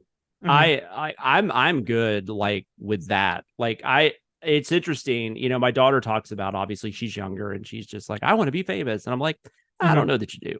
Yeah. But, and you will realize that one day. You might become famous though. It is what it is. Maybe. But, and I'm sure Taylor Swift loves her life. I mean, she should. I mean, she's, and I can't imagine the joy and love that she's brought to a lot of people's lives and all that kind of stuff. I think she's probably a pretty good person. I don't know her.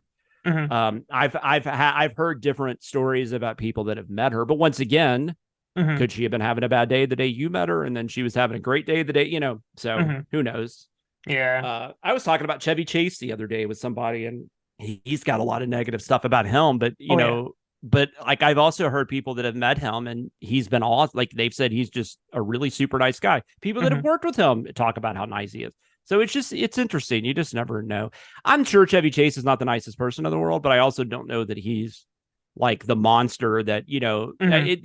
it's almost always it's something in the middle. There are very few stances that you're going to take where I'm just going to completely be done with you. I mean, if Yeah. you're pro-Nazi, I'm probably going to be done with you, Hmm. but like outside are you just like horribly racist or something like that? I mean, but like most things, I mean, that's an extreme, right? Yeah. Most, just because I don't agree with you on something, Yeah. I Hmm. mean, I probably will agree with you on other things. I don't know. I think I just think it's a weird, but also like we've talked about this too, like the whole thing, people want clicks and all that stuff. So, you know, I think looking at what the motive of the tweet is or what the motive of the post is, and we don't do that enough Yeah. either. And I think most people are just trying to stir the pot, which is fine too. I mean, it is, I understand what they're doing. Hmm. But it's just interesting that so many people don't even think about things like that. So Correct. it's interesting. I was like, I don't have negative opinions about anything. Now I'm just talking about the stuff I'm negative about. But Like, you know how but Andy Warhol used to say, like, everybody gets to be famous for 15 minutes, yeah, right? Back in 60s or 50s. yeah, Now I honestly feel like it's gotten shortened, to 15 seconds. So now I yeah. feel like everybody's trying to be famous for at least 15 seconds because that's where our attention span has gotten. Like, the attention span of the average human today is much shorter than it used to be because of internet, because of smartphones, because of all technology. Amazing technology on one hand. I loved it, but Oh yeah, no, definitely. at the same time, there's definitely like even I try, sometimes find myself, oh, I should be really focused on the movie I'm watching, but I just have a random thought like, I wonder if Home Alone 2 grossed more than Home Alone 1. I should probably check that on. That is amazing, actually. Yes, that is like my like I love that we can just check anything. Correct. Sucks for people that are wrong, but that are Luckily, like we just never sticking are. their burying their feet, just saying, "Oh, this is right." Like, well, I can find out if it is in about 2 seconds. Yes. But yeah, no, yeah, you're right. That's probably my favorite thing is that I could just be like, Yeah. what was the number one grossing movie of this year? I can't. Yeah, I cannot remember, but now there's no incentive for you to remember because you can Yeah. just Well, easily check. and I love because I also just love that we have like people's like filmographies, bibliographies, like all that is just available online. Like I know reading orders and like I can just find that immediately. Whereas back in the day, it was like you had to Yep. go find a book on the person, or you had to do research and Yep. like in a different type of way. It's a lot easier now. I know it's funny watching my daughter though going through all this. Like they have a lot of restrictions when they're writing papers and stuff. Hmm. Like you Hmm. can't use Wikipedia. You can't do. But at the same time, like they're not having to like sift through encyclopedias and Hmm. all that Hmm. kind of stuff like I had to do. And half of that stuff was outdated by the time you even had to write anything on it. That was the crazy thing. But yeah, it's Yeah, it's interesting. it But is. yeah, no, for the most part, I love technology. I mean, it's Same. why I have a job. So Kind of same. I'm people working people IT. shit on YouTube. People like it's so like I'm sure a lot of parents hate me because like my kids, like my her friends at school. I mean, I will say no. Most people actually think, oh, that's a cool job, but Hmm. it's really funny. Like I've been in like when she was doing gymnastics, I remember being in her class one time, and I was with a bunch of the parents of the other gymnasts, and they were Hmm. just complaining about keeping their kids off of YouTube and how YouTube was just the devil and blah blah blah. Hmm. And then for some reason, like that day I got asked by a couple of them what I did. And I was like, actually, I work for YouTube. Yeah. And that was fun. I like Mm. stuff like that though. Like I like that kind of awkwardness because I just like I want to see how they react. It's always kind of, yeah, it's always funny to see, put people on a Because I spot. don't disagree with them either is the Eh, thing. Like I absolutely 100% didn't disagree. And I mhm. definitely have days where my daughter's just watching somebody like play a video game or play with like slime or stuff. That Oh slime yeah. phase, I was like, I don't understand this I'm at too all. old. I'm also too old to understand that. Yeah, Like when that became a but thing, wasn't hurting couple anything. I mean, like that's yeah, what she like liked to watch. again, like yeah, 100%. Like no, at the end of the day, nobody's hurting anybody. So if you want to watch slime or what is it like? There's a sand, or at least used to be there was a trend like after slime, there was like a kinetic sand or like a something Something like like that. that. Yeah. She didn't really get into that, but yes. But like I'm like I don't understand it. But at the same time, look, if that's what you want to watch, go ahead. Like I'm not gonna stop you. Yeah, you're not hurting anybody.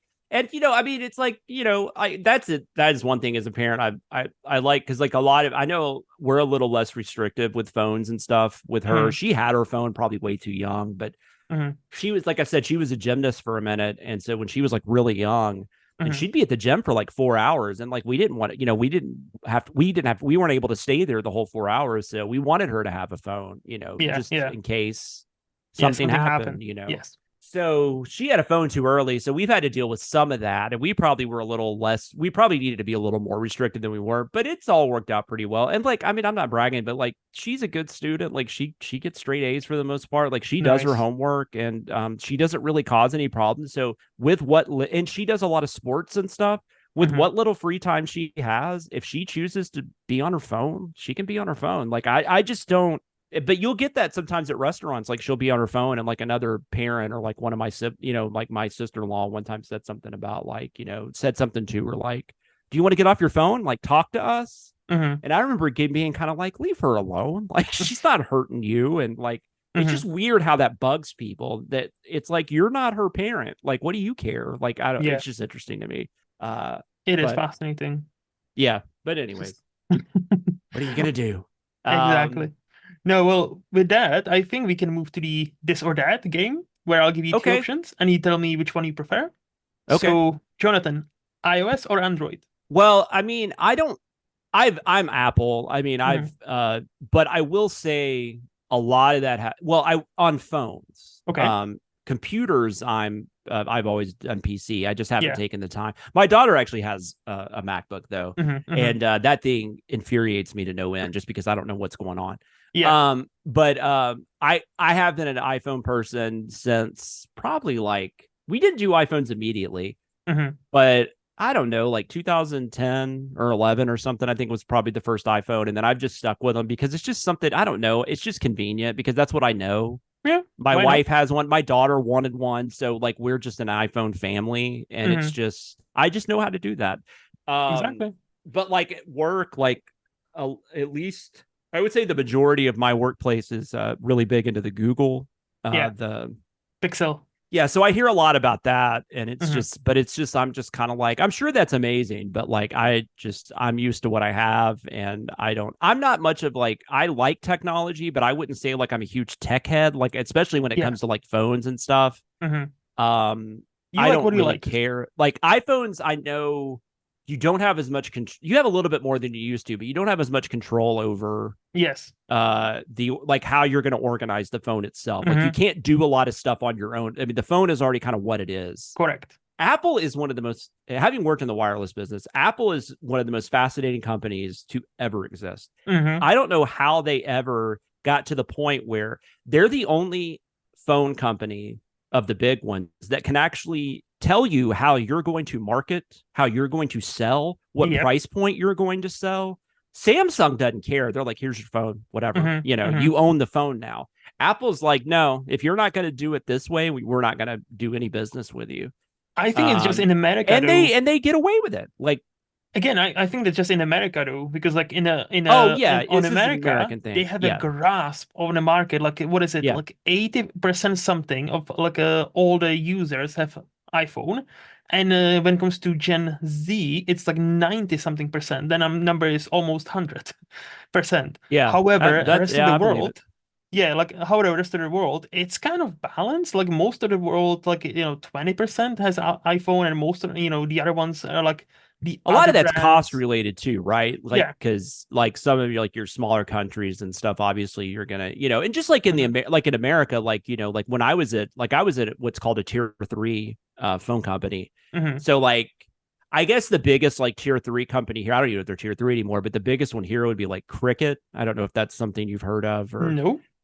Cricket, and like we also have a Boost Mobile. Those are like kind of, they're like the like they just have like, I guess it's not necessarily cheaper phones, but like Hmm. they just typically have better cheaper plans and stuff like Yeah. that. Yeah. So like obviously there's certain areas of the country even where, iPhones are expensive, and Or they are. it's expensive. Like Verizon is a very expensive company, but like, so I get it. But yeah, so I wonder if that's more the cost thing, because that's the thing. Apple like is always going to cost what it's going to cost. Now you might Correct. get a better, cheaper plan because of the way you do data and stuff, but Mm-hmm, the mm-hmm. phone itself is always going to be what it is. Yep. And I think it's funny too. A lot of people think that that like the like the wireless stores are just making a killing, and they don't Mm-hmm, realize like, no, that's actually how much we're paying for the phone too. Like we were mm-hmm. paying, because Apple only lets you do like a $50 markup or something. So Oh, like if okay. we were charging $1,099 for the phone, we probably paid $1,050 for the phone. Damn. It Yeah, because you're making your money on customers having Mm-hmm. plans through you. You're not making money on the sell of the phone. Most people Yeah. don't buy the phone Mm-hmm, typically. Like you always have that kind of worked into the deal or whatever. mm-hmm.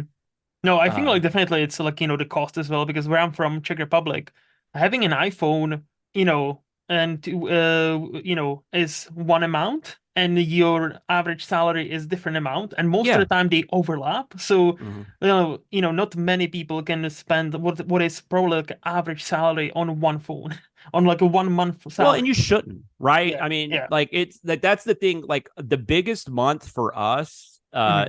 well, not for I don't work in the cell phone business anymore. The biggest month in the cell phone business though is February or Hmm. March, Hmm. and it's because that's when people get their taxes. That's when people get their government checks. I see. From the year end, Hmm. which I know taxes are very different where you are too. Like Yeah, Ian's explained all that to me, and it's awesome. I wish that's how it was here. it is very good. Yeah, it just is what it is. Like you don't have Yeah. to like it's crazy here, like how it has to be a mystery until March. And it's like, Unless am you're I gonna self-employed. owe $3,000 or Yes. am I gonna get $3,000 back? Who knows? We're Unless gonna you're find out. self-employed, unless you have a business, or you're like, you work for Yes. yourself or something, you don't really have to deal with taxes. Yeah, they are dealt with Yes. for you, so you only Yes. get the net amount. Yeah, and it's Oh, awesome. I was self-employed for a minute right before I went full time with Hmm. CinemaSins, and that's rough here. Like I'm very impressed when people are self-employed in the United States and actually do well. Like that's because the government makes it very difficult for Hmm. you.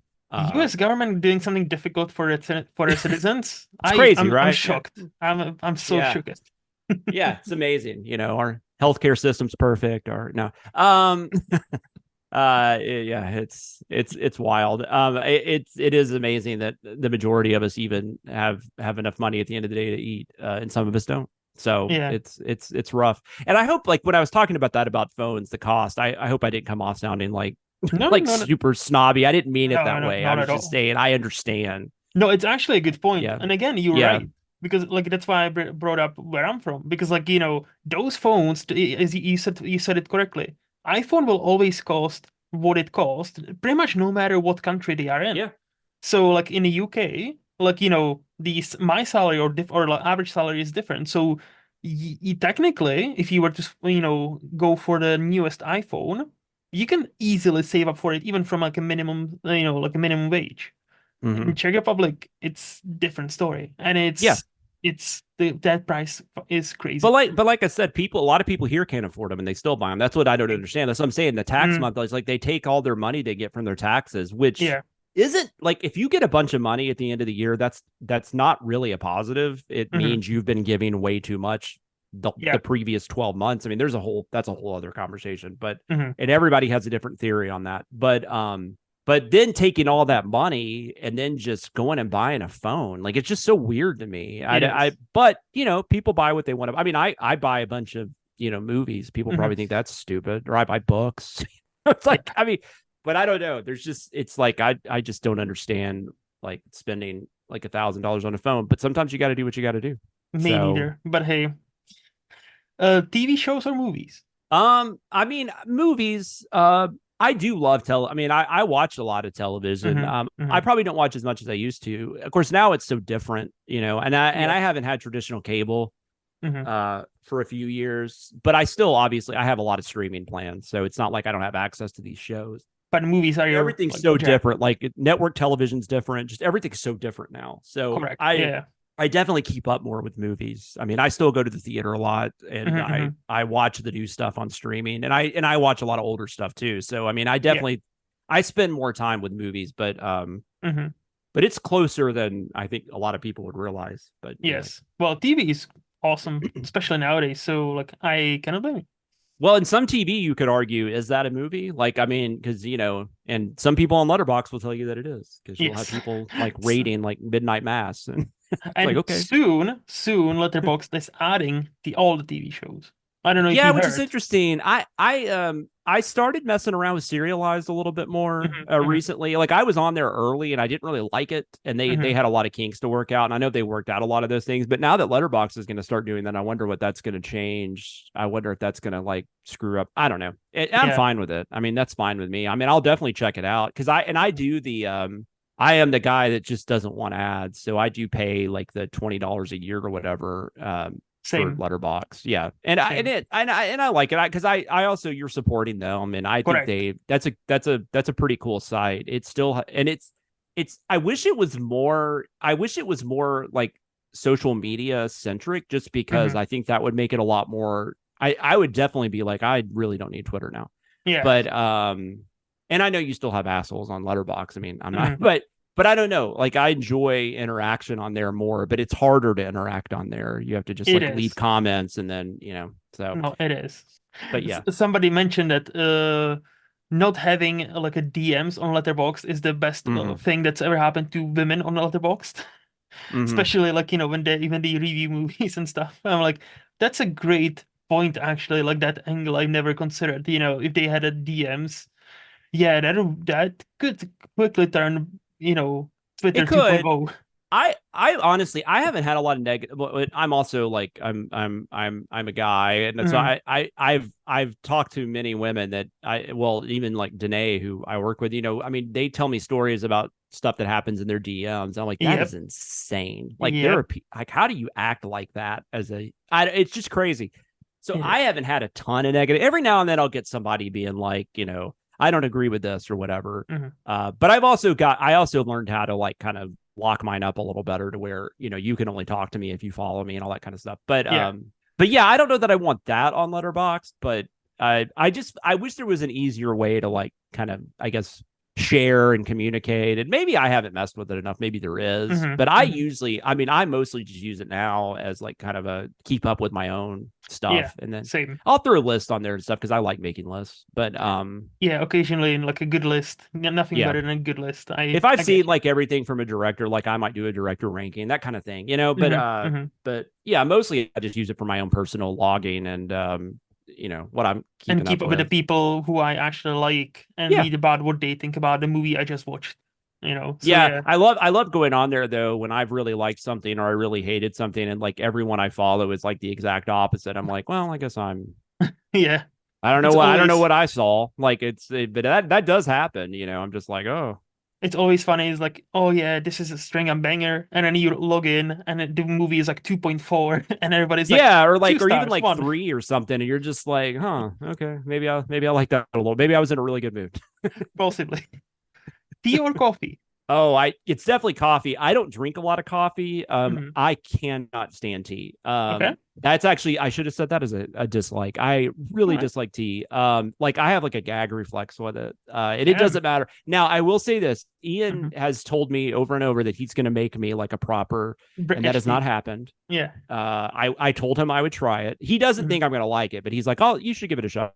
But no, sweet tea though is like, because that's huge here. Like, and I Yeah. growing up, you'd go to birthday parties and like they would just have sweet tea. Like I would just be like, can I just have water? Like, is that Hmm. possible? But it's like it's such an ingrained thing here. Like people are just like, you don't like tea and you're from the South. I'm like, yeah, like I'm Hmm. sorry. But but I don't drink coffee a ton just because I don't like the way I drink a lot of caffeine. Like I'm drinking Diet Dr. Pepper right now, but there's something about coffee is just such like it's like, I mean, it's like it just gets to you so quickly, which is why Hmm. people drink it. Hmm. Hmm. And sometimes I get a little too jittery with it, so I don't really enjoy that. I But see. definitely, if I had to pick, yeah, I'm picking coffee. And how do you take your coffee? I a little bit of like I do. Well, I don't. I mean, I'm diabetic, so I don't do straight up sugar, but I'll do like Splenda or something. I don't do cream. I Mhm. used to, but Mhm. I don't know. I mean, I used to like back in the day. Like my wife still drinks it like this. I call it cereal milk Yeah. because I mean, it's like you're not even drinking coffee at this point. But I just put like a couple of packets of Splenda. I also can drink it black. You cannot. Huh? You No, I cannot or can. can? Oh, I can. Okay. can. I Okay. can if that's the only option, I can, and I need coffee, I can totally drink it black. But I typically put a little bit of Splenda or whatever in there just because Fair. Fair. yeah, give it a little bit of sweetness. I don't get a lot of sweet Mhm. outside of like fruits just because of the diabetes. So, you know, I it get kind it. of makes me feel like at least I'm getting something. So Mhm. Yeah, I get it.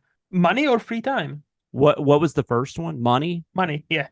Money or free time? Free Mhm. time, I think. I mean, I like money, but Mhm.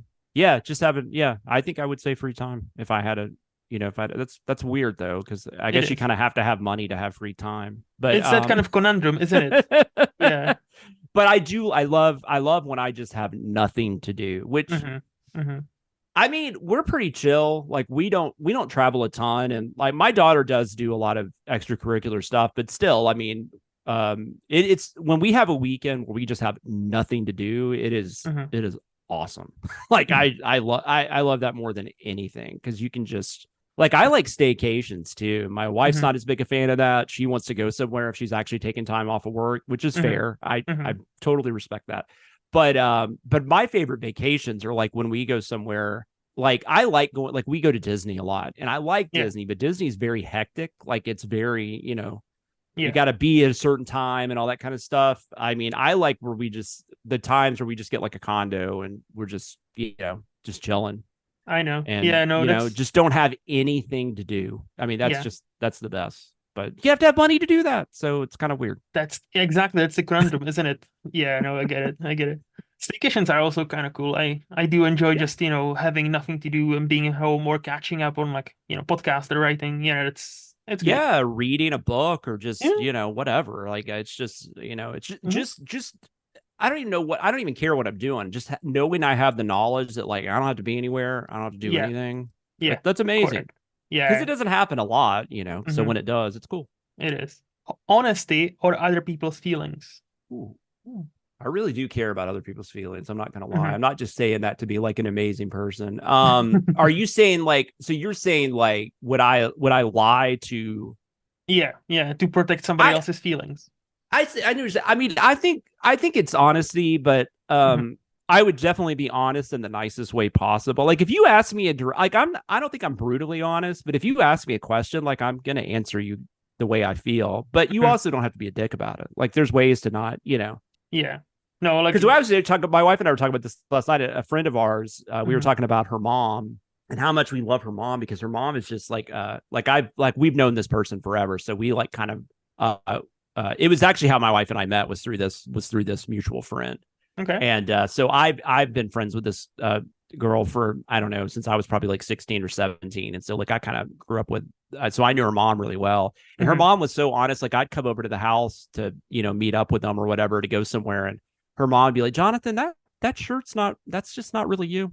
Hmm. And Hmm. but I kind of like that, right? Yeah, Like, yeah. I mean, there's something about that like because I don't even think my mom would be that honest with me, and it's Hmm. just like it's my mom's very odd. I'm not saying my mom's great. I have nothing to complain about, but Hmm.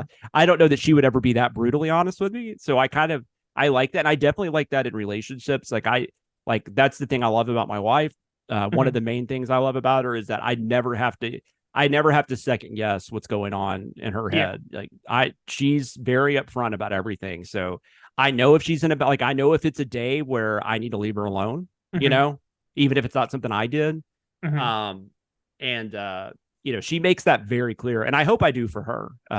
Yeah. But yeah, honesty definitely, but yeah, like I said, just don't be a dick. Correct.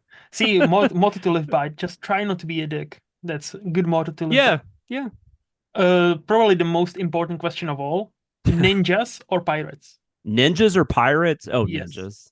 Oh, why? Absolutely. I don't know. Like ninjas were just. I grew up in the '80s. Ninjas were cool, man. They were everywhere.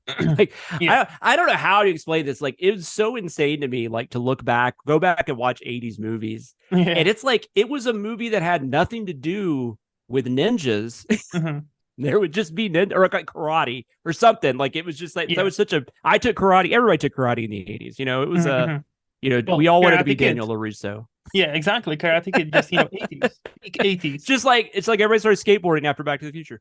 No, yeah, I mean seriously, like it was that was a big thing. So yeah, I've never like pirates. I don't like the ocean, and I don't want to be. I don't like being on a boat. So that's an easy there's choice. Nothing about that interests me. Like I think being in Japan or whatever would be really fucking cool. I've never been, but I'd love to go.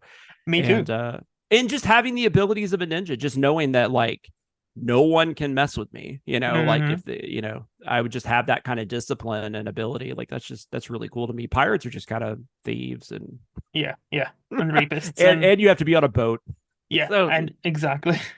So if you're a lot seasick, of scurvy, I'm good. Scurvy, seasickness, that's a funny question. No, I can say with the utmost certainty I've never been asked that question, so I appreciate it. Not a problem. That's I love new questions. That's always my favorite thing. And the last one, free will or destiny? Oh God. Yeah, I know. I mean, in theory, it's hard not to say free will, but I do kind of like the idea that like there's just I'm a planner, so I think I would have to say destiny, because I think I just kind of like the idea that there's just a plan, already set, and I don't have to like overthink it. So you like that idea, and you don't dislike the idea of, in that scenario, being like almost a puppet, just playing the play that's already been made for you. Yeah, I guess. I mean, I don't know. I mean, I like the idea. I like the idea. I mean, obviously free will is awesome. I mean, that would be, and I think I don't know that I believe in fate or destiny, but I do like the idea, because it does bother me, like having to think about like if I take this path or I take this path, because I'm just so indecisive and OCD and all that kind of stuff. So like I'm just like I don't like the idea that that's actually never really been an issue, and like I've always been destined to go on this journey, and I like my life, so I think that helps. That's good. It was really interesting though. We actually went and saw a comic last night. This guy Chad Daniels, who's really funny. But he had made this comment about, he was talking about, this isn't quite the same thing, but he was just talking about people that believe in like heaven. And he was like, that's got to be pretty great though. He's like, because if you're wrong, you'll never know, because it'll just be like heaven, heaven, darkness, like you'll never know, you'll never know you were wrong. Whereas if you're someone like me who doesn't really know what's going on and doesn't have a firm belief, if I'm wrong, I might be in hell. I don't know. Like that doesn't sound fun, So there is something interesting about like having like that firm knowledge of what is going to come, because even if that's not true, you really won't know. So nobody has a firm knowledge. I would say firm belief. Belief. Thank you for correcting that. That did make me sound like I was saying no, people know. I don't know if I'm too cynical. I have a hard time. I went to a religious-based school for kindergarten through 12th grade. So I've been around a lot of that. Yeah. And there's a lot of wonderful, wonderful people that, have these really, I work with a couple of wonderful people that have very firm beliefs. They have a lot of faith. And I respect that, man. Like that's awesome. If you can actually, there's just, why, if that's right, why isn't like Greek gods? Why is it that right? It's like, like why is your god right? And I think Ricky Gervais does this joke where he says, "I just believe in one god less than you," because there's been like 3,000 plus gods throughout the entire history of humanity, right? So you deny 3,299, and you only believe in this one. So I only, I take it one step further, and I deny the last one as well. And I'm like, that's a good way to think about it. It is, because like, what are the chances that like you're right and that guy's not? It's because you're both believing in these like really like not, I don't want to be negative, like wild, but like wild, like it is quite wild. Yeah, it is. It's a wild thought that there's like this afterlife that I hope there is. Like I've always said, I would love to see my dad again. I'd love to have a conversation with my dad again. I hope to God there is. That no pun intended. But I just don't. This is a whole different from what you were asking me. No, But anyways, it kind of, well, it is, but it's not. But and I don't like, want to offend anybody because, like I said, if you have faith and you're a good person, like you're not like because there's definitely people that are not good people. But if you're not hurting anybody and that's just what you believe and you're a really good person, I mean, that's fine. I mean, you're not hurting anybody. So but, and exactly. I'm kind of envious because actually same. Actually, like I always said to the people, who believe, I am envious of you because, like, in a way, you have this firm belief that yeah. you ultimately end up in a better place, some place like that's much better as your kind of, I guess, reward. And I just don't understand how that would be possible. And I wish I'm wrong. I actually wish I'm wrong in that because, like, at least that'd be kind of cool. But who knows? Yeah. No, yeah, I know. But if it's not, then we just won't know. So that's fine too, I That's the guess. thing. I mean, I don't know. I guess I just I actually was thinking no, I don't remember. I lost my thought. It doesn't matter. Anyways, go ahead. That's fine. Good answer. No, that's actually a good answer. That's actually like, surprising answer. Yeah, like, well, it's weird. Yeah, like, because I mean, I said all that, but I'm still, I think I kind of like the idea that I've always just been headed in the direction I've been headed. And it's like, I mean, I guess maybe if I like really hated my situation, maybe my answer would be different. I don't know. But, but I'm, all right. I got a pretty fun life. And nothing if somebody that was planned for me, thank you. Yeah. And, Yeah, definitely. Like, it worked out well for you, and by all accounts, you're doing well. You're doing great. So that's awesome.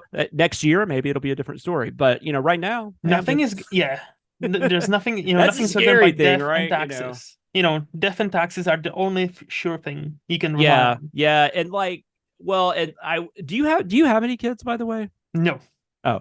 I will say that's definitely changed a lot of my perspective, which makes sense. I mean, that changes a lot of people. Just like getting married changes your perspective, and losing a parent changes. There's all kinds of things that change your perspective, and change your financial situation or whatever it is.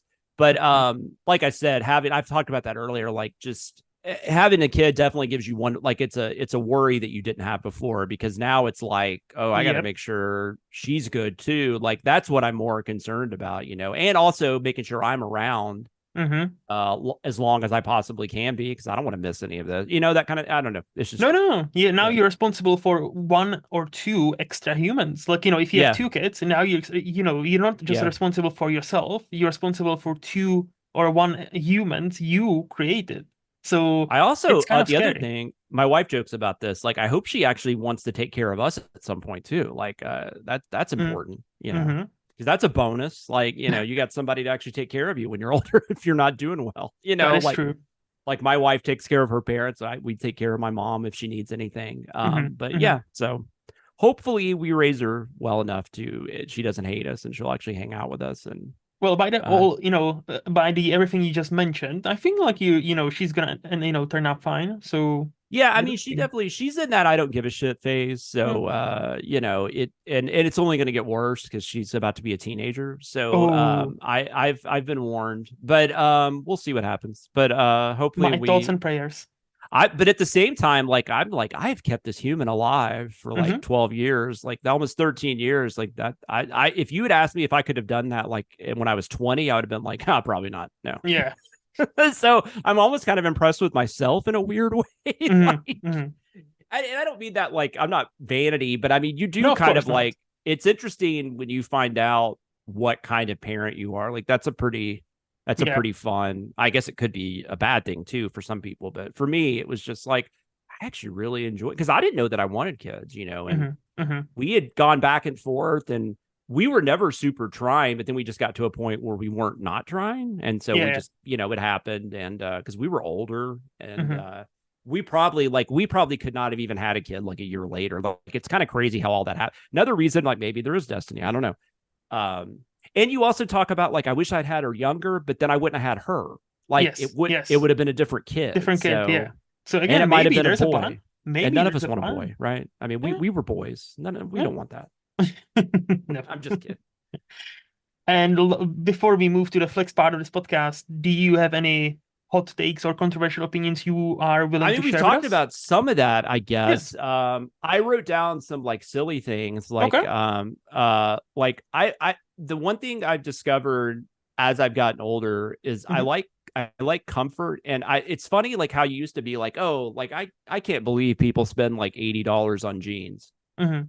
and then you get an $80 pair of jeans, and you're like, oh my god, Hmm. this is like I'm wearing heaven. Like Yeah. it's like more expensive things actually do feel better. Now, I understand if you can't afford them, you can't afford them, and I'm not saying that, but I think one of my hot takes is that I'm okay with people spending more money on jeans. As long as they can afford, like Yeah, exactly yeah, as you pointed exactly, out. yeah. Like I I mean, never met. don't not eat because Yes, of the jeans. exactly. Go get your $20 pair. But I'm just saying, if you've never had an $80 pair of jeans and you can splurge, Hmm. they're nice. No, I feel like Uh, again, like you're right. Like, the build quality of pretty much anything from shoes to jeans to anything, like, yeah, there shoes is is a a good example quality too. difference, There and not is. only that, they will last longer. That's Yes. the like Charles Dickens compromise. Like he famously put it in one of his books, like how the poor person needs to buy the pair of shoes every single year for like 20 Exactly. golden thing, and then the rich person can, and it'll last him only a year. So every year he needs to invest another 20 golden fucking coins. Automobiles are a great Yeah, example of that. It's like a used car versus a new car. Like a yeah, used car is definitely cheaper at the time, but there's a good chance you're going to have to do more work on it. You're going to yeah. have to spend more money on keeping it going. Hmm. If you, but it's especially today, like in today's climate, it's really hard to get a new car. Even Yes. it's hard to get a used car right now too. Used cars are insane. Hmm. So I get it, but it's just like anything. If you can actually Hmm. do it, I don't know if that's a hot take. I was just kind of No, being it's dumb, fine. but I will say one thing I did think about though. The one thing that bugs me is, especially now that I become a parent, Hmm. I really get irritated with parents that bug people that aren't parents and tell them they should have kids and they don't know what they're missing. Yeah. And my theory, because I would never do that, Hmm. and I'm really happy being a parent. Like I love being a parent. Hmm. I think the people that do that are unhappy, and I think they want you to be as miserable as them. Like I think they're pissed off that you Yeah. have the freedom they don't, and you need Hmm. to be as miserable as they do. So that always bugs me. Like I just want people to just shut up. Like Yeah. because I have a lot of friends. Like I mean, you said you don't have kids, and I would Hmm. never be like, you don't know what you're missing. Because and Hmm. also you don't know people's life. You don't know what's going on. You don't. Maybe they can't have kids, or maybe they Exactly. lost a kid, Yeah. or it's just amazing what people will think they have the right to say or do. I will say though, the other take I have on that though, Hmm. if you're not a parent and you're trying to figure out if you would be a good parent or not, if that's your only concern, like I don't know if I'm going to be a good parent, you're Hmm. fine. Like I think that's you're probably ready to have a kid, because Hmm. if that's what you're concerned about, like that's a good thing, right? I mean Hmm. that's I never that's a actually good thought thing to about it be like concerned. that. Because, like, that's one of the Yeah. things that stops me. The other thing is, like, the actual point of the world where we are right now, where Yeah. all That's the all but the kind of yeah. reports seem we are not gonna exist past another 50, 60 years. So I'm like, Yeah, but I also think that means that you would take care of that child, because that is actually, I mean, like being concerned about stuff hmm, like that is human, and hmm, that's normal. And I think that's a positive. So I think if that's your only concern, but I don't remember what my oh, but then also I thought it was funny too when I had a kid, because like I would try not to judge parents, but I would see people and I'd be like, I don't think they're good parents. But like hmm, I don't have a kid. I don't know their story. But then what's funny is when you have a kid, you're like, oh no, they were terrible parents. Like yeah, I was 100% right that they were hmm, really bad yeah. at their jobs. And Sometimes when you know, you know. that's a wild reality to wild thing to realize. Also, I'm very lucky. I will Hmm, say I'm very privileged in that I had very good parents. And hmm, hmm, I definitely don't come from, like, I wouldn't say I come from money, but like my parents always did fine. Like I don't know what it's like to not know whether or not I'm going to eat tomorrow, or hmm, hmm, if I'm going to have a roof over my head. And that's all I can't imagine. So yeah. I'm very lucky in that way. So I think that helped too. But like maybe that helped me have a perspective too. I don't know. But yeah, it's interesting. It's interesting, like Hmm. how many bad parents are out there. Like it's kind of scary, and That it is, yeah. And again, it's because it's like makes kind kids of, tougher too sometimes. So some kids yeah, come out of that great, it's in a weird way, but exactly. And it just like sucks. You only get from one childhood, and to have shitty parents, that it just, yeah, It's I hope you insane. didn't. I hope I'm not like opening up a wound or No, something no, like no. that. No, my childhood was fine Yeah. for like it wasn't like too happy, wasn't too sad. It was I feel like it was just fine Yeah. with what I've I been think given. that, and that's probably like the norm, right? I mean, Yeah, I don't think there's more bad parents. I think most people are good people. Like, I honestly do still have I think that. they Even tried in their today's best. climate, Hmm. I think that most of us are totally decent people. We're just trying to get through the day. We're just trying to do what's best for our Yes. family and Mhm. helping other people if we can. Yes, correct. Um, And they you know, just tried their, I think everybody's kind of just trying their best. Like that was my big realization yes. when I became adult, quote unquote. Yes. That's when I know you what you're slowly saying. Yeah, I still do the realize, quote unquote adult. Yeah, I say that about myself all the time. and it's like, you realize because when you're a kid, I don't know if you still remember, but when I'm like, I don't know, 11, 12, I would see other adults and I was like, oh, Hmm. no, those are they must be so smart. They have it all figured out. Hmm. And then you become an adult and then you meet other adults and then Hmm. you slowly realize nobody knows what the fuck they are doing. Most No. people, they just, Oh, go no. like Yeah, day that's by a day. great lesson. Like when you realize like doctors, Hmm. like when you're a kid, like doctors are like they Yeah. know everything, All right? knowing. You're Yeah. doing everything a doctor tells you. And then you get older and you're like, these are people like they're more educated in this Yeah. field than I'll ever be, but Yes. they're still just people that went to school and Hmm. they're making the best decisions they can. And Yes. hopefully they figure out what's wrong with you, and even if they don't, doesn't make them bad doctors, it just makes them human. And so it's like I don't go to the extreme where like this like whole like I know more than a doctor, like I'm Yeah. not Yeah. that person, because I know I don't. Hmm. But just like I would probably, I don't know, wax their ass in a film trivia contest. But like that's the one thing about, like, I do have a lot of film knowledge. I know that I remember crazy stuff, but I wish Hmm. sometimes I'm like, God, I wish that was like knowledge I had like in like chemical engineering, or Imagine that, right? like I cure cancer, like I could, like I cure cancer, something like that, instead of just knowing, every Dario Argento film or Yeah, like anyways. it's that kind of like, if you put your time and effort into this Mm. instead of movies. I had the thought as well, like, how many hours I've put into movies, how many movies I've watched throughout my life. I'm like, yeah, had I put it into something else, yeah, Yeah, maybe, but also you wanted to do that, right? So I mean, yeah, I maybe you wouldn't, because you wouldn't have enjoyed your correct. time. Yes. I always thought about that, like, should I, like, because my parents were like I said, accountants and bankers and stuff. And Hmm. a lot of people ask me, why didn't you just go into accounting? I'm like, because I didn't want to. Like, I Yep. could have. I absolutely could have. I would have had maybe a leg up on some people, because I would have had some ends, Hmm. and Hmm. my parents and family could have helped me, and I probably would have done just fine. But I also probably would have hated it. Yeah, I just, it's not what I wanted to do. So which is fine. Yeah. yeah, and it's totally fine. And my parents were very supportive of that. I mean, they Yeah. didn't never tried to make me do anything. Hmm. Um, they were always very supportive. So yeah. That's great. Anyways, yeah. Do you have any other hot takes, or do you want to move to the Nah. flex part of the podcast? Yeah, we go to the Flix part. I know we've been Let's do going for a this. minute. No, it's perfectly fine. Well, okay.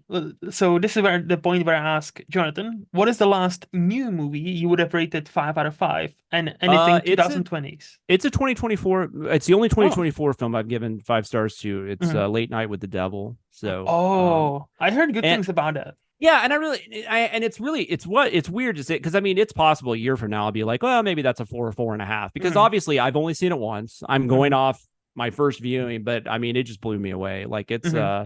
it was a different, it is a different horror movie than the type of horror movies we're getting now. I mean, I do have nostalgia. Hmm. I don't remember the 70s. I was born in the 70s, but I was born in the late 70s, so I don't remember it Yeah, that well. I yeah. mostly remember the 80s, but I love when movies can kind of take you back to that time period. I just love the aesthetic and everything, and it looks Hmm. like a movie that was just shot in the 70s, which is always really cool. Which I Hmm. might talk about that. We talk about the decade, but Okay. I thought it was actually genuinely kind of freaky. Like, I liked the idea of, like, I don't know. There's something about that, like, where it's like people realizing that, like, oh shit, there really are demons or whatever, Hmm. like I like that kind of horror when that happens, when it's done well. And I think it's done really well here. I Hmm. also, David, I cannot do pronounce his name, David Maschalian or whatever his name Hmm. is. It was really cool to see him in a lead role. Hmm. I actually considered him when I was looking at that underrated actor thing, but Hmm. so that's really cool. So I just, yeah, it was awesome. Like, I had a really, really good time with it. Yeah, and it's the only movie this year I've given 5 stars. So it was definitely the Okay, last one of the all last, right. 4 years. So Again, heard quite a few good things, not just from you, but yeah, from others. Like, so yeah, I'm definitely looking forward to checking it yeah. out. And I've had people that not as much into horror films that have really liked it. So I mean, I think Mm-hmm. it's one of those that's kind of reached out beyond. The only Mm-hmm. thing about the one thing about current horror that I just I there's something somebody was talking about this the other day. I'm not the one, but this made me think about it. I was like, oh, that's actually interesting. Like, there's something about like we're like as a society really dealing a lot with trauma. I think that's kind of like mental health and all that stuff has become such an issue, and so that's kind of made its way into film. And so but I just feel like every horror movie now, there has to be like one of the main characters has to have like a traumatic backstory that kind of ties in with what's going on. And like that's the one thing about this movie where I don't think that was needed. Like it could have just been like this guy's trying to get ratings on his show, so he has this person on. It just happens to be real and it happens to go very wrong for him. Yeah. I didn't necessarily need like this whole like kind of he had a connection.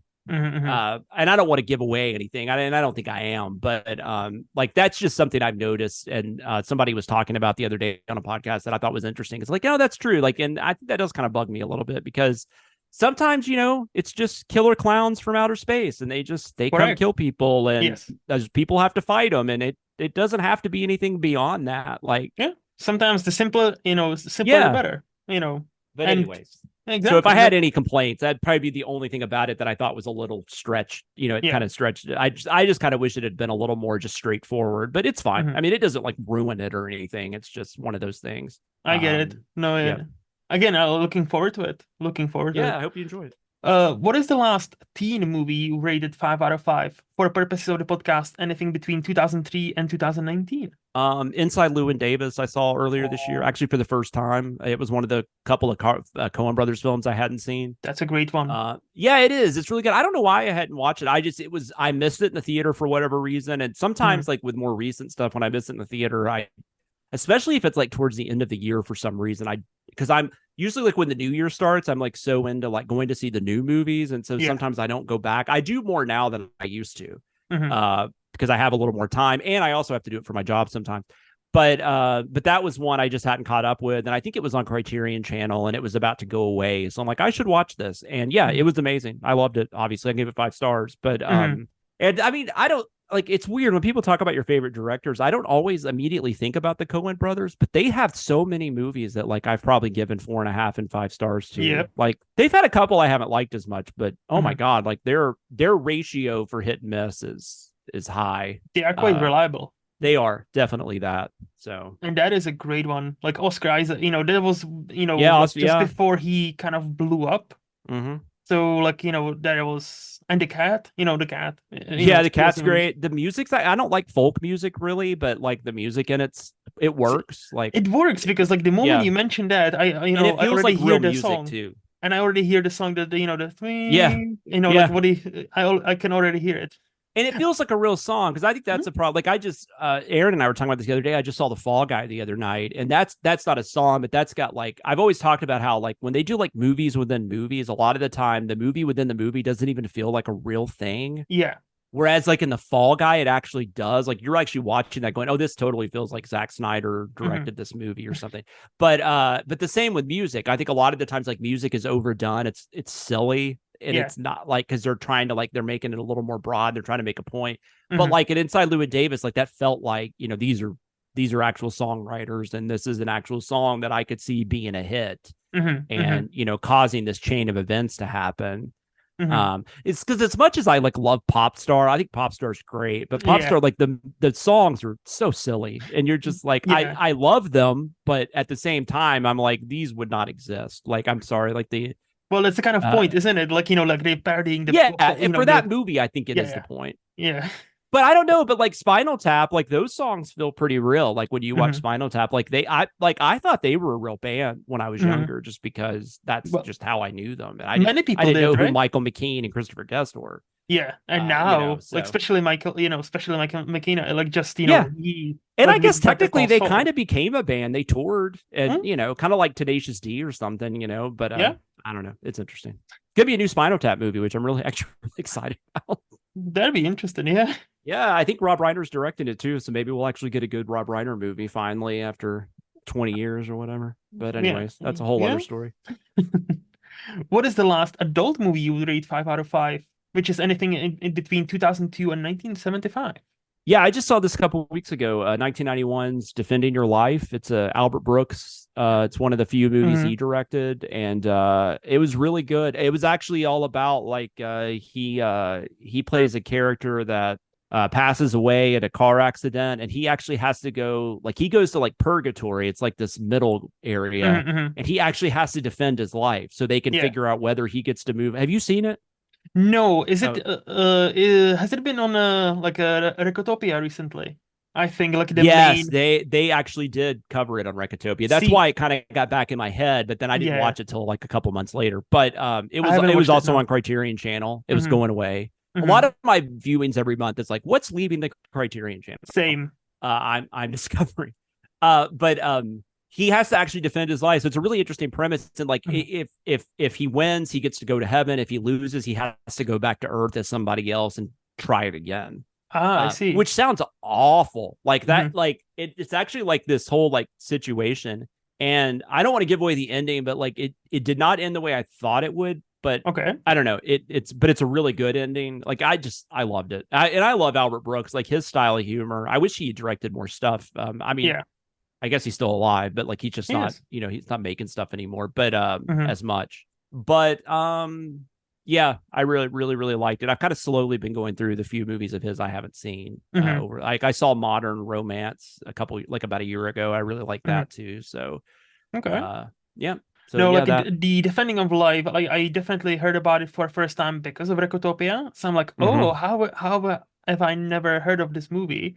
And then Yeah, it was one like I knew about it, but it kind of just escaped. It was just one of those things. There's so many Mhm, movies out there, and I just hadn't thought exactly. about it forever. Then they talked about it. I'm like, oh yeah, I need to see that. Meryl Streep's in it too. Meryl Streep, really Hmm. young Meryl Streep. I mean, she's probably like I don't know, late 30s or 40. It's like you just forget how good Meryl Streep is sometimes Yep. because you just kind of take it for granted. Then you watch her in something, you're like, no, she's really good. Like I've she's just one of the best. Like she is. She is. she really is. I mean, Unless you ask Donald Trump. No, but like I recently rewatched The Devil Wears Prada because it's one of my Mhm. mom's favorite movies. And Yeah, like she's good in that. that's I feel like you can almost say that was her like second rebrand of her career in a way, Oh but yeah. because like she was not on a decline, but like she definitely wasn't given as many roles, and she nailed that role where probably was Mhm. given like more interesting scripts to do. And Meryl Streep is, there's a joke like she can be in a movie and sneeze and gets nominated for Oscar, but Yeah, especially back then. Yeah. yeah, no, she's awesome. Like no No, she's argument great. there. And what would be the last old movie you rate 5 out of 5 for the purposes of the podcast? It doesn't have to be a 1974. first time watch, right? No, no. Okay. Well, I actually just like I guess it was 2 days ago. Maybe it was Mm, yesterday. I can't remember. I watched Mario Bava's Blood and Black Lace. It's from 1964. It's a early version of a giallo, mm, like an Italian murder mystery slash horror film. okay. Um, it's always been a favorite of mine. It's just like I really like. It's like it's a modern. Well, I mean, it's modern. It's set in the '60s, but I mean, it's a modern day movie at that time. But it Hmm. also still really has like that gothic sensibility to it, which I really love around that era. Like I like 1960s like gothic horror. Yeah. You got that a lot from like Hammer Studios and stuff like that at the time. But I don't know. I just love Bava. He's a really interesting director. Hmm.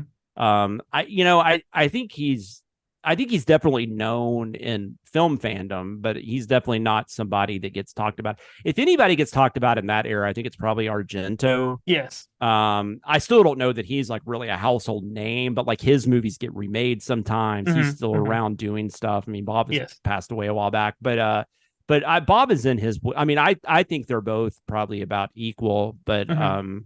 Blood and Black Lace is one of my favorite. It's a murder mystery. It's like in the fashion industry in the 60s, and it's a proto slasher. I mean, it's very much in that kind of vein where you Hmm. have like this group of people and they're each getting killed one by one, and there's trying to figure out who did it. And so it's Yeah. definitely got like a very early version of what the slasher film would become, but with adults. These are Yeah. not kids or even like these are like full on adults, Hmm. so uh, backstabbing each other and stuff. So I don't know. I really dig it. I also really like Italian cinema from like Hmm. around that era, I've not noticed. just horror, just like Fellini and all that. So yeah, So yep. funny enough, I was like, when you were describing it, I was like, I think I've seen this not that long ago. And Mhm. yes, I have. I've seen it like last year, and it's very, or sorry, 2 years ago. Yeah, Yeah, 2022.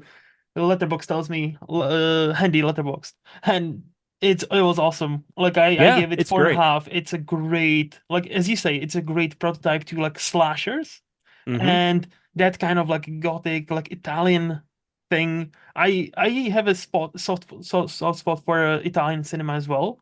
And Hmm. the more I That's cool. see it, the more just like Yeah, I appreciate it, especially like Dario Argento and all of these people.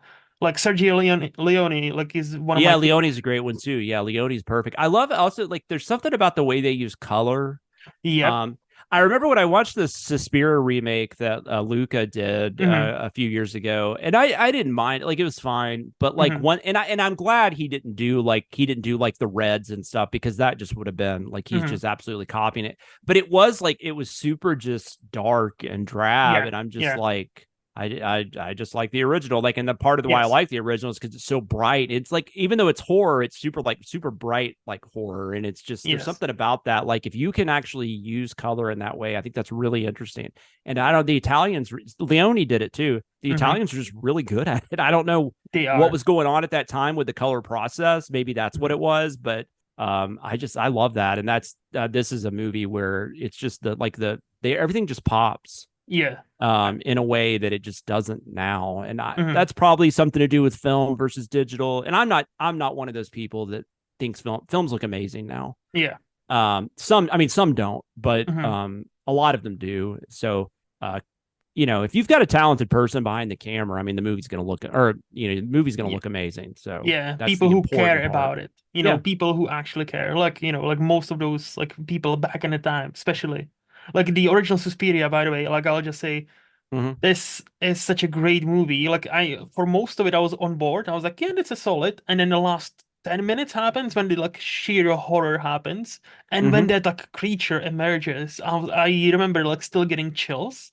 And I remember like, I was like, damn, that's awesome. That was so It's fucking also it's like, also one of those movies that makes you realize, I mean, because film is a visual medium, and I yeah. think sometimes we do actually forget that, because the funny thing about Suspira is like I've seen that a dozen times. Hmm.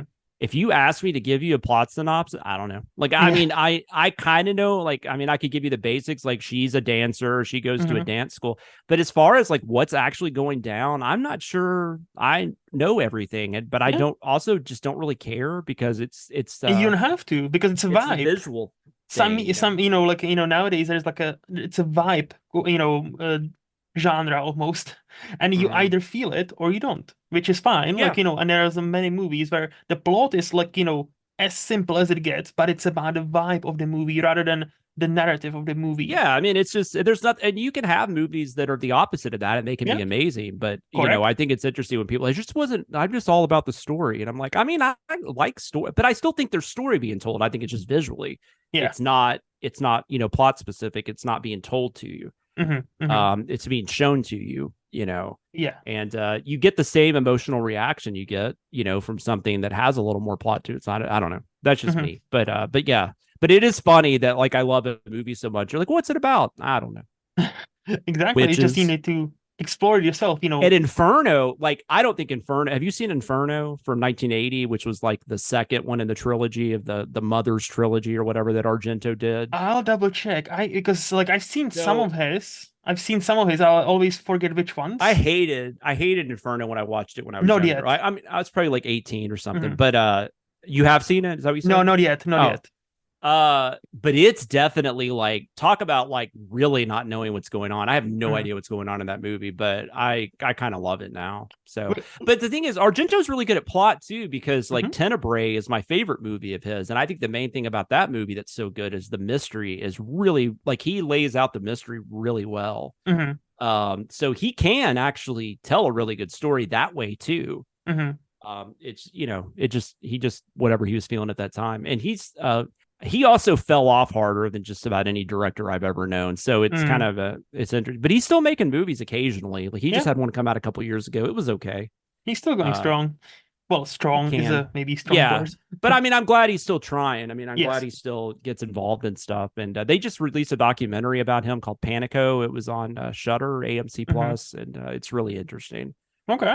If you don't know a lot about Argento and you're curious, maybe start with that. Although they might spoil some stuff. I can't remember because I've seen all the movies, so I did. I Yeah. wasn't thinking that way. But anyways, I've seen a few, so like I definitely need yeah, to fill up the gaps. But like he seems like an interesting dude. So yeah, he's awesome. I'm Yeah, no, he's become especially as I've gotten older, he's become mm, one of my favorites. I watched Suspiria way too young the first time because I was just like, oh, this looks like I've heard so much about this, and I was like, I don't understand. I really did understand it when I was like 15. That yeah, was not a good movie to watch at 15, but I would imagine. thankfully I gave it another try.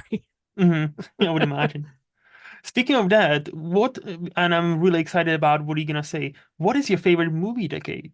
It's the 70s. It's Is it? become Okay. that as I've Hmm. gotten when I was like in high school or college, I can't remember. I think I was in high school. I used to read this magazine called Movie Line, and Hmm. I don't think they exist in any format. They were online for a minute, but I think they're gone. But Hmm. they had an issue that was just about 70s cinema, and like I knew some 70s cinema, and obviously I had watched some 70s cinema growing up, but it mostly like I had seen like the Disney movies, Yeah. and I had seen like Grease, Hmm. and I'd seen like the blockbusters, like I had seen Jaws and I'd seen Halloween and stuff like that. But like that was where I learned about like Chinatown and taking a Pelham 123 and like Yeah. stuff like Shampoo. And I started learning about these directors that just had this like they were just firing on all cylinders that decade. Hmm. Hal Ashby's a great example of a director. Like everything he made in the 70s, like he made Shampoo, he made this movie called The Landlord, but also Coming Home, which was this really good like post-Vietnam movie. God, I know I'm missing like two or oh, Harold and Maude. Hmm. Anyways, everything he did in the 70s was amazing. And then after 1979, it's like everything he did wasn't very good. So it was like Yeah. the 70s is just this crazy period where all these directors were just on fire. William Friedkin, that was like his best stuff. Francis Ford Coppola. Coppola. Yeah. Yeah, obviously Scorsese and Spielberg are kind of getting their starts, and they're Hmm. they're Hmm. they're kicking ass early on. Sidney Lumet is doing some. I mean, Sidney Oh Lumet had yes. been around since the 50s, but he was Hmm. doing some amazing work in the 70s. Hmm. Like Serpico and Dog Day Afternoon. yeah, and then you had Dog Day Afternoon. It's one of my all-time favorite movies. Alan J. Pepkula is doing stuff like All the President's Men and Hmm. Clute, which is one of my all-time favorite movies. It's just this, I don't know, it's just this auteur or director controlled because the 60s, there was a lot of the studios started getting in trouble in the 60s because they were doing these like big budget like musical productions and stuff, Yep. and Yep. people were just getting tired of that. So there were these just where like they were losing so much money, and it was kind of like where are the studios going to go away? Like, I Hmm. mean, it was a really weird time. And then kind of in the late 60s, you had all these directors emerging. You had stuff like Bonnie and Clyde and the Wild Bunch and stuff like that. And you kind of get that vibe in Once Upon a Time in Hollywood. Hmm. If you've seen that, like how Yeah. kind of film was changing. And then so you get this whole like interesting directors period. And then also it's interesting because the blockbusters start in the 70s too, because Hmm. Jaws is Yeah. the first one, but then Star Star Wars, Wars. Yeah. this little movie called Star Wars. So that's interesting. And then like you also have the horror films are kind of getting more modern day. Like they're getting away from like it's not as much like castles and Hmm. Hmm. like Like old like Texas Chainsaw yeah Massacre.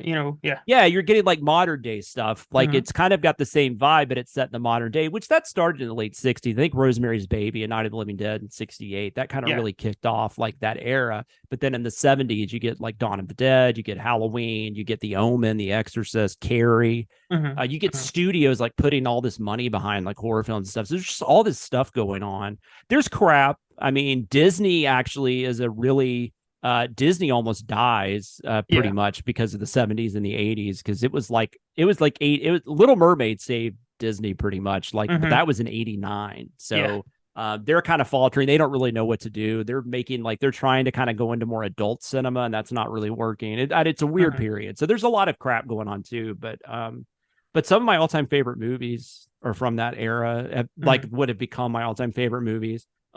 Jaws and Halloween are two of my all-time favorite movies. Taking a Pelham 123, the original is which is like 74 with Walter Hmm. Matthau. That's one of my all-time favorites. Chinatown, I love Chinatown. I didn't even mention The Godfather Part 2. Yep. really anything Coppola did that decade. It's Conversation, Apocalypse Now. It's Y- just So a lot many. of great cinema. Everything's on film. Everything looks amazing. Mm-hmm. Mm-hmm. And I don't again, know. everything, yeah, and everything, like I always mention It's when people mention 70s, I always mention because Hollywood like realized, hey, in Europe, especially France, there's a French New yeah. Wave happening, so we need to That bring it well, back. yeah, and That foreign real, cinema's great in the 70s too. I didn't even mention that. So yeah, yeah, but like Hollywood adapted to that, like that they did. realism where like they suddenly. That's why like when you said 60s, yeah, there are many Yeah. big budget but they were not as realistic. So like there are Yeah. many like big productions, many bit of musicals, but people were kind of past this. So that's why 70s Yeah. is like the almost like a dark era where you see. Like you see much more like nudity, much more like adult topics being discussed Yeah. and presented on a screen and some of our best filmmakers like Scorsese, Coppola, that's where they started. And even like towards the end of that, Ridley Scott with Alien, you hmm know, it's a great decade for sure. And they Like, weren't even trying to make movies for teenagers or kids. They weren't. I mean, yeah, they weren't even trying. Not until Star Wars. I mean, Star Wars yeah, obviously kind of changed everything. But mm-hmm, and mm-hmm, probably the horror movies and stuff like that. But mm-hmm. yeah, it's an interesting time, and it's movies for adults, which is not. We don't get that as much. Oh, we do, but not as much like wide release and stuff. Like Yes, there's a yes, lot of movies. There's a lot more movies being made now than there's ever been. But mm-hmm, a lot of that is VOD and streaming, or it's getting a really small release, and it's harder. It's and everything is so like there's so much content, and then it just yes. disappears, and And so. it's much harder in a way to like Mhm. know if something is good because like like it only premieres on this streaming service you're not paying for example. So then Yeah, you hear the great things, but is it worth like the like extra $10 a month just to watch this one yeah. movie? It's no, I get you, I get you. So do you have any hot takes when it comes to movies? So I don't know. I was thinking about this. I think one thing that kind of bugs me sometimes is the whole idea like you're only a real fan if you do this, or you're only a true Mm-hmm. fan, and Mm-hmm. that always bugs me because I'm like you handle your fandom however you want to handle it. Like I don't. That I noticed that a lot with horror movies, which I thought that was interesting because horror fandom, I've gone through like I grew up in the 80s when it got like it got to the point where it was almost like oversaturation. And it was causing there was a lot of issues too because a lot of parent organizations and stuff were complaining, and that was a weird time. But and then in the 90s, like pre-Scream, like early 90s, like nothing's getting made. And I remember at that time, Yeah. like, and we didn't have internet as much, but like through like the magazines and through like Fangoria and stuff like that, like in the message in the letter columns and stuff, a lot of people were complaining because studios were really nervous to even have horror attached to the movie. So like stuff like Silence of the Lambs and Cape Fear, Mm-hmm. that had a horror element to them, they would be like they would really the studios would try to get as far away from that as possible and just be like they're thrillers, Yeah, or it'd be like whatever. prestigious, like horror movie. Yeah, even though Yeah. you've got like a cannibal that's like eating people's faces and stuff, but whatever. So at that time it was like all horror fans were getting upset because they felt like everything was getting taken away and nothing like it was wrong to call something a horror movie. Mm-hmm. And then Scream happened, and then like horror just blew up, like, and it's never gone away since. Yep. And I mean, there's Scream helped, but then obviously there's been other trends and things that have happened since then that have Found kept it footage. going. And it's like now you get like hundreds of horror movies released a year. They're not Mm-hmm. all in the theater, but a lot of them are. Yeah. I mean, it's crazy now. Like most weeks, it's almost weirder if there's not a horror film being released. Mm-hmm. Mm-hmm. And so now I found that like it's almost gone the opposite way where like horror fans are getting weird about like what's even being classified as horror. Like they're like, well, that's not really a horror movie. That's what it's like, are Mm-hmm. we really doing this after we went through like almost an entire decade of like Mm-hmm. the studios like not wanting to say they're horror and now they want to say it too much? Like that's a problem. Like I don't even understand what we're doing. And Mm-hmm. then also like talking about like if how you're a true horror fan or how you're a real and Oh it's yeah. only a section. I will Yeah. say most horror fans are the coolest people you'll ever meet. Mm-hmm. I have theories about that. I think some of it too is just like there's just no like inhibitions with a lot of horror fans. Like Mm-hmm. they don't really have like I mean I think like even with me, as much as I like horror, there are certain things I don't really necessarily want to see. There's certain subgenres I'm not as big of a fan of. But Yeah. overall, like I don't know, like we just don't really we don't really have like taboos as much, and I think it's just a more open audience. You Hmm. know, it's like Hmm. they're cool with discussing whatever. Also, a lot of horror fans, you'll find a lot of sensitivity in horror fans just because of maybe stuff that happened to them when they were younger, people making fun of them for Hmm. liking horror. Hmm. I didn't really have to deal with that too much, or if I did, I just wasn't listening to people. I'm sure people were making fun of me, but I don't know. I didn't really care. My mom was really into horror movies, so I think that helped. Like Okay. I didn't have my parents weren't like, why are you into this? And I know a lot of people had the opposite Yeah. situation, whereas like, you know, people probably thought my mom was weird because she was like taking me to see stuff when I was like 11. You know, I was going to like Nightmare on Elm Street 3 and whatnot. Nice. um I think about that now, then I'm like, now that I watch some of that stuff with my daughter, I'm like, I bet some of this was really weird. Like we're just watching these, I don't know, subject matter and like Hmm. nudity and stuff. But at the same time, also like as a kid though, like you're not even really thinking about those things. Exactly. You know, you're just like, I'm watching a movie, you Hmm. know. And it's Like, like, yeah, I mean, I wasn't like, oh, boobs are gross. I mean, I'm sure I was excited, but I mean, still, I'm a kid. It's a yeah. whole different, it's a whole different thought process. It's almost, but anyways, so I think it's weird now that like it's almost like horror. There's that certain section of horror fandom and movie fandom in general, I think, with the way people talk on social media, that it's like you're not a real Star Trek fan unless you blah Yeah. blah blah, and you're Yeah. not a Yeah. real horror fan unless you blah blah blah. And I'm just like, that absolutely kills me. Somebody, I don't remember who this was, somebody tweeted one day like, if you watch 2 horror movies a year, you're a horror fan. Like you know, if you like horror movies, you're a horror fan. There's nothing else to it. It's not like it's Yeah. not a club that's hard to get into. Like, Hmm. you Hmm. know, So you you just like them or opposed, you don't. yeah, you just don't like gatekeeping when people try to gatekeep Yeah. others from, yeah, Yeah, no, it bothers understand. me.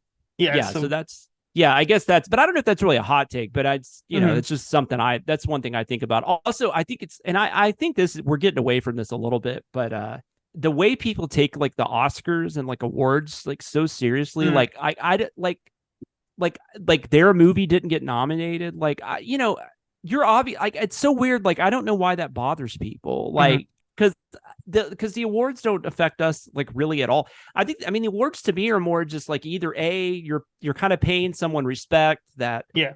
has been in the business for a long time, like Mhm. like Jamie Lee Curtis got. I mean, I'm not saying Jamie Lee Curtis didn't deserve an Oscar. I'm just saying, but like, you know, she got an Oscar because, you know, she's been around for a while and she hadn't gotten one. And, you Mhm. know, Mhm. she had a really good role. It was a good movie. It won Best Picture. And so, Yeah. yeah, I mean, maybe she didn't deserve it that year, but maybe you could argue that somebody else in that category was better, but Mhm. whatever, you know.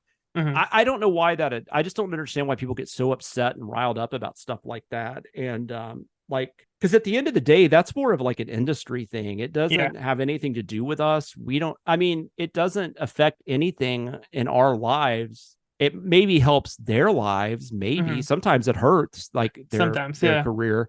So I don't think the Oscars have ever proven to like really change much of anything.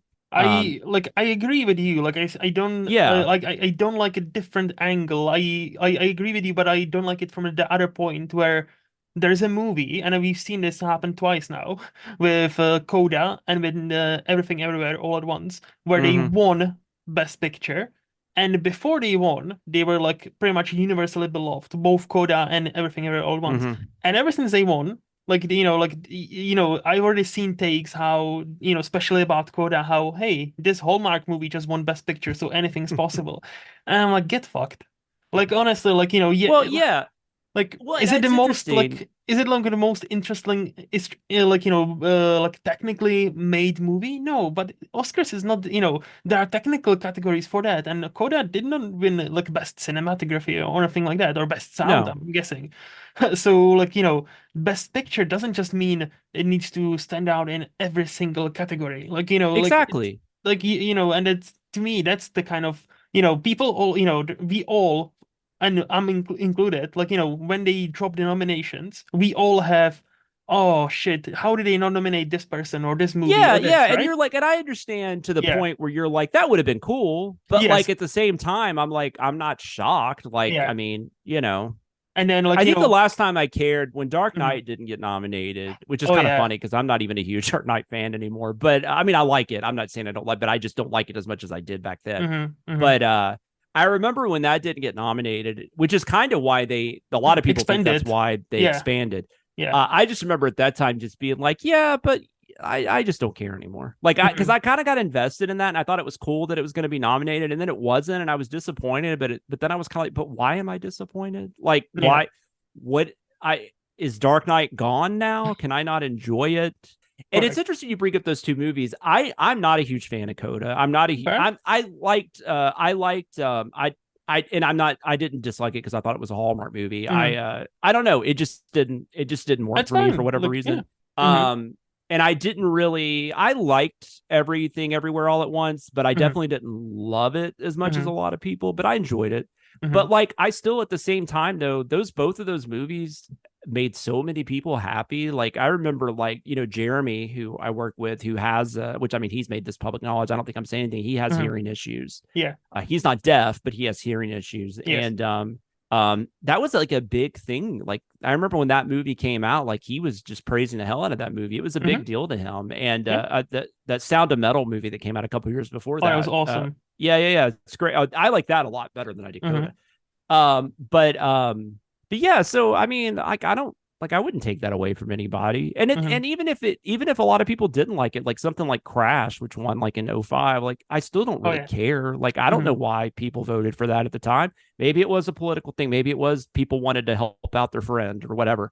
I don't know. And at the end of the day, I just don't think it has like I don't think it has like the reach that people seem to think that they do. I mean, it's just like it's anything. It's just like you're just getting an award for doing something, and that year, for whatever reason, you were able to get people to vote for you over this other person. And a lot of it has to do with the way you go to these dinners and banquets, and it's public publicity, It has really like, be it the movie itself has partly to do with it, but there's so much else going on behind the scenes that we're not even aware of, and we don't care about, and we shouldn't. I may or may not watch the Oscars. I mean, I do usually at least pay attention to who's winning, but and so I'm not saying like they're stupid. I hate them. I just don't know why people get so riled up about it. Like, it's one of those things. I have friends that get really upset too, and I'm like, okay, like I mean. That's like, fine. again, like, see, like, I don't get upset. I get invested, but I know. I know. My favorite, and it's cool, like, when your favorite movie or one of your favorite movies actually does have a chance to win. But the chances of like the one movie out of the hundreds released that was your favorite for that year is I mean, it's like so slim. I mean, it is. But again, like, when they lose, like, if they lose, like, for example, I'm rooting for this performer and they happen to lose, I'm not gonna be mad at the other person. I'm not gonna be like, oh no, they didn't deserve it. Like, all right, like, okay, it was, as you said, might have been their time in Hollywood. The politics of Hollywood, work different ways than the fans would like it to be. So there's a different strings being pulled where we don't even know about. And as you mentioned, I think Oscars still have their pull, but it's more about the, like, the tiny window when the person is nominated and until the ceremony, and maybe like a week after, especially if you win. From what I've learned, especially for the newcomers, that their life can be turned around quickly because of that nomination. For Meryl Streep, like we just mentioned, the fact she's gonna be nominated for her like 27th Oscar, her life's not gonna be changed around too much, because obviously it's Meryl fucking Streep. So we all know she's great. Exactly. I always thought it's funny too. I remember I've heard people in the past like talk about how they didn't even want to go. Like, they're just like, oh, now I gotta go, and it's like, and you sit there and think, well, you're kind of being an ass. But then now that I'm older, I'm like, no, I get that. Like, because I'm one of those people that, like, I don't really care about going to like events like that. Like, that doesn't really interest me. There are some actors really that has nothing to do with why I would want to be doing that. So I get it, and I mean, I think it can come off sometimes like that. I know there was a baseball player recently. God, I don't know why his name escapes me. He plays for the Angels, but he was talking about the Los Angeles Angels. He was talking about how somebody asked if baseball was the most important thing to him, and he's like, no, like that's Hmm. my job. Like I have Yeah. a family. Hmm. He was a really religious person. He was talking about, I have faith and I have my family and all that stuff. And people got really mad at him. And I'm like, Hmm. that is his job. Like, I mean, like, Yeah. would you ask somebody that was like a an insurance salesman, is that the most important thing to you? And then if they said it wasn't, would that upset you? But for some reason, because this guy plays baseball, like that's upsetting. He Um, probably still loves the game. It's just not the yeah, he important does. I mean, thing. I'm sure he thinks he has the best job ever, but he's just Yeah. like, but that's my job. That's not my. I'm only going to be doing that for these years, and then I'm gonna, what am I going to be after that? It's the same So like it's like when they travel around the world and people yeah, always ask them, "Oh, you've been to Berlin, right? Oh, how is Berlin or how is Japan?" yeah, And they always give the answer like, "Well, I've been to Japan, but I've only seen like most of the time I've yeah. just seen my Well, the hotel hotel." was very nice. Yeah, and like I've been there for 3 days. I was mostly jet Yeah, lagged, and then I was shut in one room with a bunch of newspaper people, yeah, and yeah. just answering questions like these. So I didn't really get the tour of Japan or Berlin or whatever, right? No, it's work, man. You're Yeah. working, I mean, So. and I don't know why people don't. It's I don't know why, because it's like you're an athlete or you're a movie, Hmm. you're an actor, like that's some. And I guess because you're in the spotlight, Yes. Yeah. and people think that like that's a privilege, like, but it's still a job. It's Hmm. interesting. Like I was talking about this on Chris and I were talking about this when we did this James Bond podcast that just recently ended, and Hmm. we were I don't remember if this was on one of the episodes. I know we were talking about it at some like while we were recording, but we were talking. I had listened to God, I can't think of people's names are absolutely Michael Rosenbaum. Hmm. He was played Lex Luthor on Smallville. Do you know what Okay. I'm talking about? He Hmm. has a podcast called Inside of You. Have you ever listened to this? No. So he just interviews actors and stuff, and they just talk about whatever, and he's a really good interviewer, and so I listen to it sometimes when it's somebody that interests me. But he was talking to, I don't remember who he was talking to, but it was somebody else that had been on Smallville, and they were Hmm. just it might have actually been Tom Welling who played Clark Kent. Hmm. And that show was on for like 10 years, Yeah. and I think it was Tom Welling, and he's like I really loved that job. He's like, that was like huge that I got a TV show when I was 20 Hmm. that was Hmm. a hit, and I got to do it for 10 years. He's like, I'm never going to not appreciate that. And I love the experience. He's like, but also he's like, that was my 20s. Like, Hmm. he's like, I worked 16 hours a day, 6 days a week, 10 months out of the year Hmm. Hmm. for 10 years. Like, Yeah. who would not look at that and be like, there are things about that suck, right? I mean, Hmm. like that's still work. Like, I mean, yeah, you're getting to act and you're getting paid a lot of money, Hmm. and you're probably not you're getting a lot of free shit. I mean, and you're getting fame and you're getting to do all this stuff, but Hmm. like Hmm. at the same time, like your 20s are like, when that show's over, it's like, oh, that was my 20s. Like that's how Yeah. I spent Hmm. 90% of my 20s, was like, filming this show. And like that's weird. I mean, Hmm. I don't think people think about it from that angle. No. No, Um, because again, they think, and every scene is one they're not take. even complaining. They're Yeah. just it's a They're just fact. describing it. They're describing it. And Yeah. again, like it's like it goes back to what we were even talking about in your videos, CinemaSins videos. Yeah. People think, what they see is you mostly one or two takes. And they don't know, like, for example, this one shot would take like, 2 days to get the right, Yeah. or something like It that. can. Yeah. Yeah. Especially like, with certain directors, you do it 120 times before you get Yeah. it right. I mean, we've got it down pretty well now to where usually we don't go through more than like two edits normally now. Hmm. Back in the day, there were times where we'd go through like three or four, but now Hmm. we've kind of just, we've changed things, fixed things into where we're just doing better Yeah. on the first review. So we make sure that hopefully we can get a print on the second review, and then we're done. Hmm. But even all that takes time, and it takes time for the editors. I mean, they're working all the time, getting these things done, because we have editors. We have another company that does the editing for us and Hmm. helps us with all the navigating the whole YouTube landscape, which is Yeah. interesting. So shout out to Made In. They're awesome.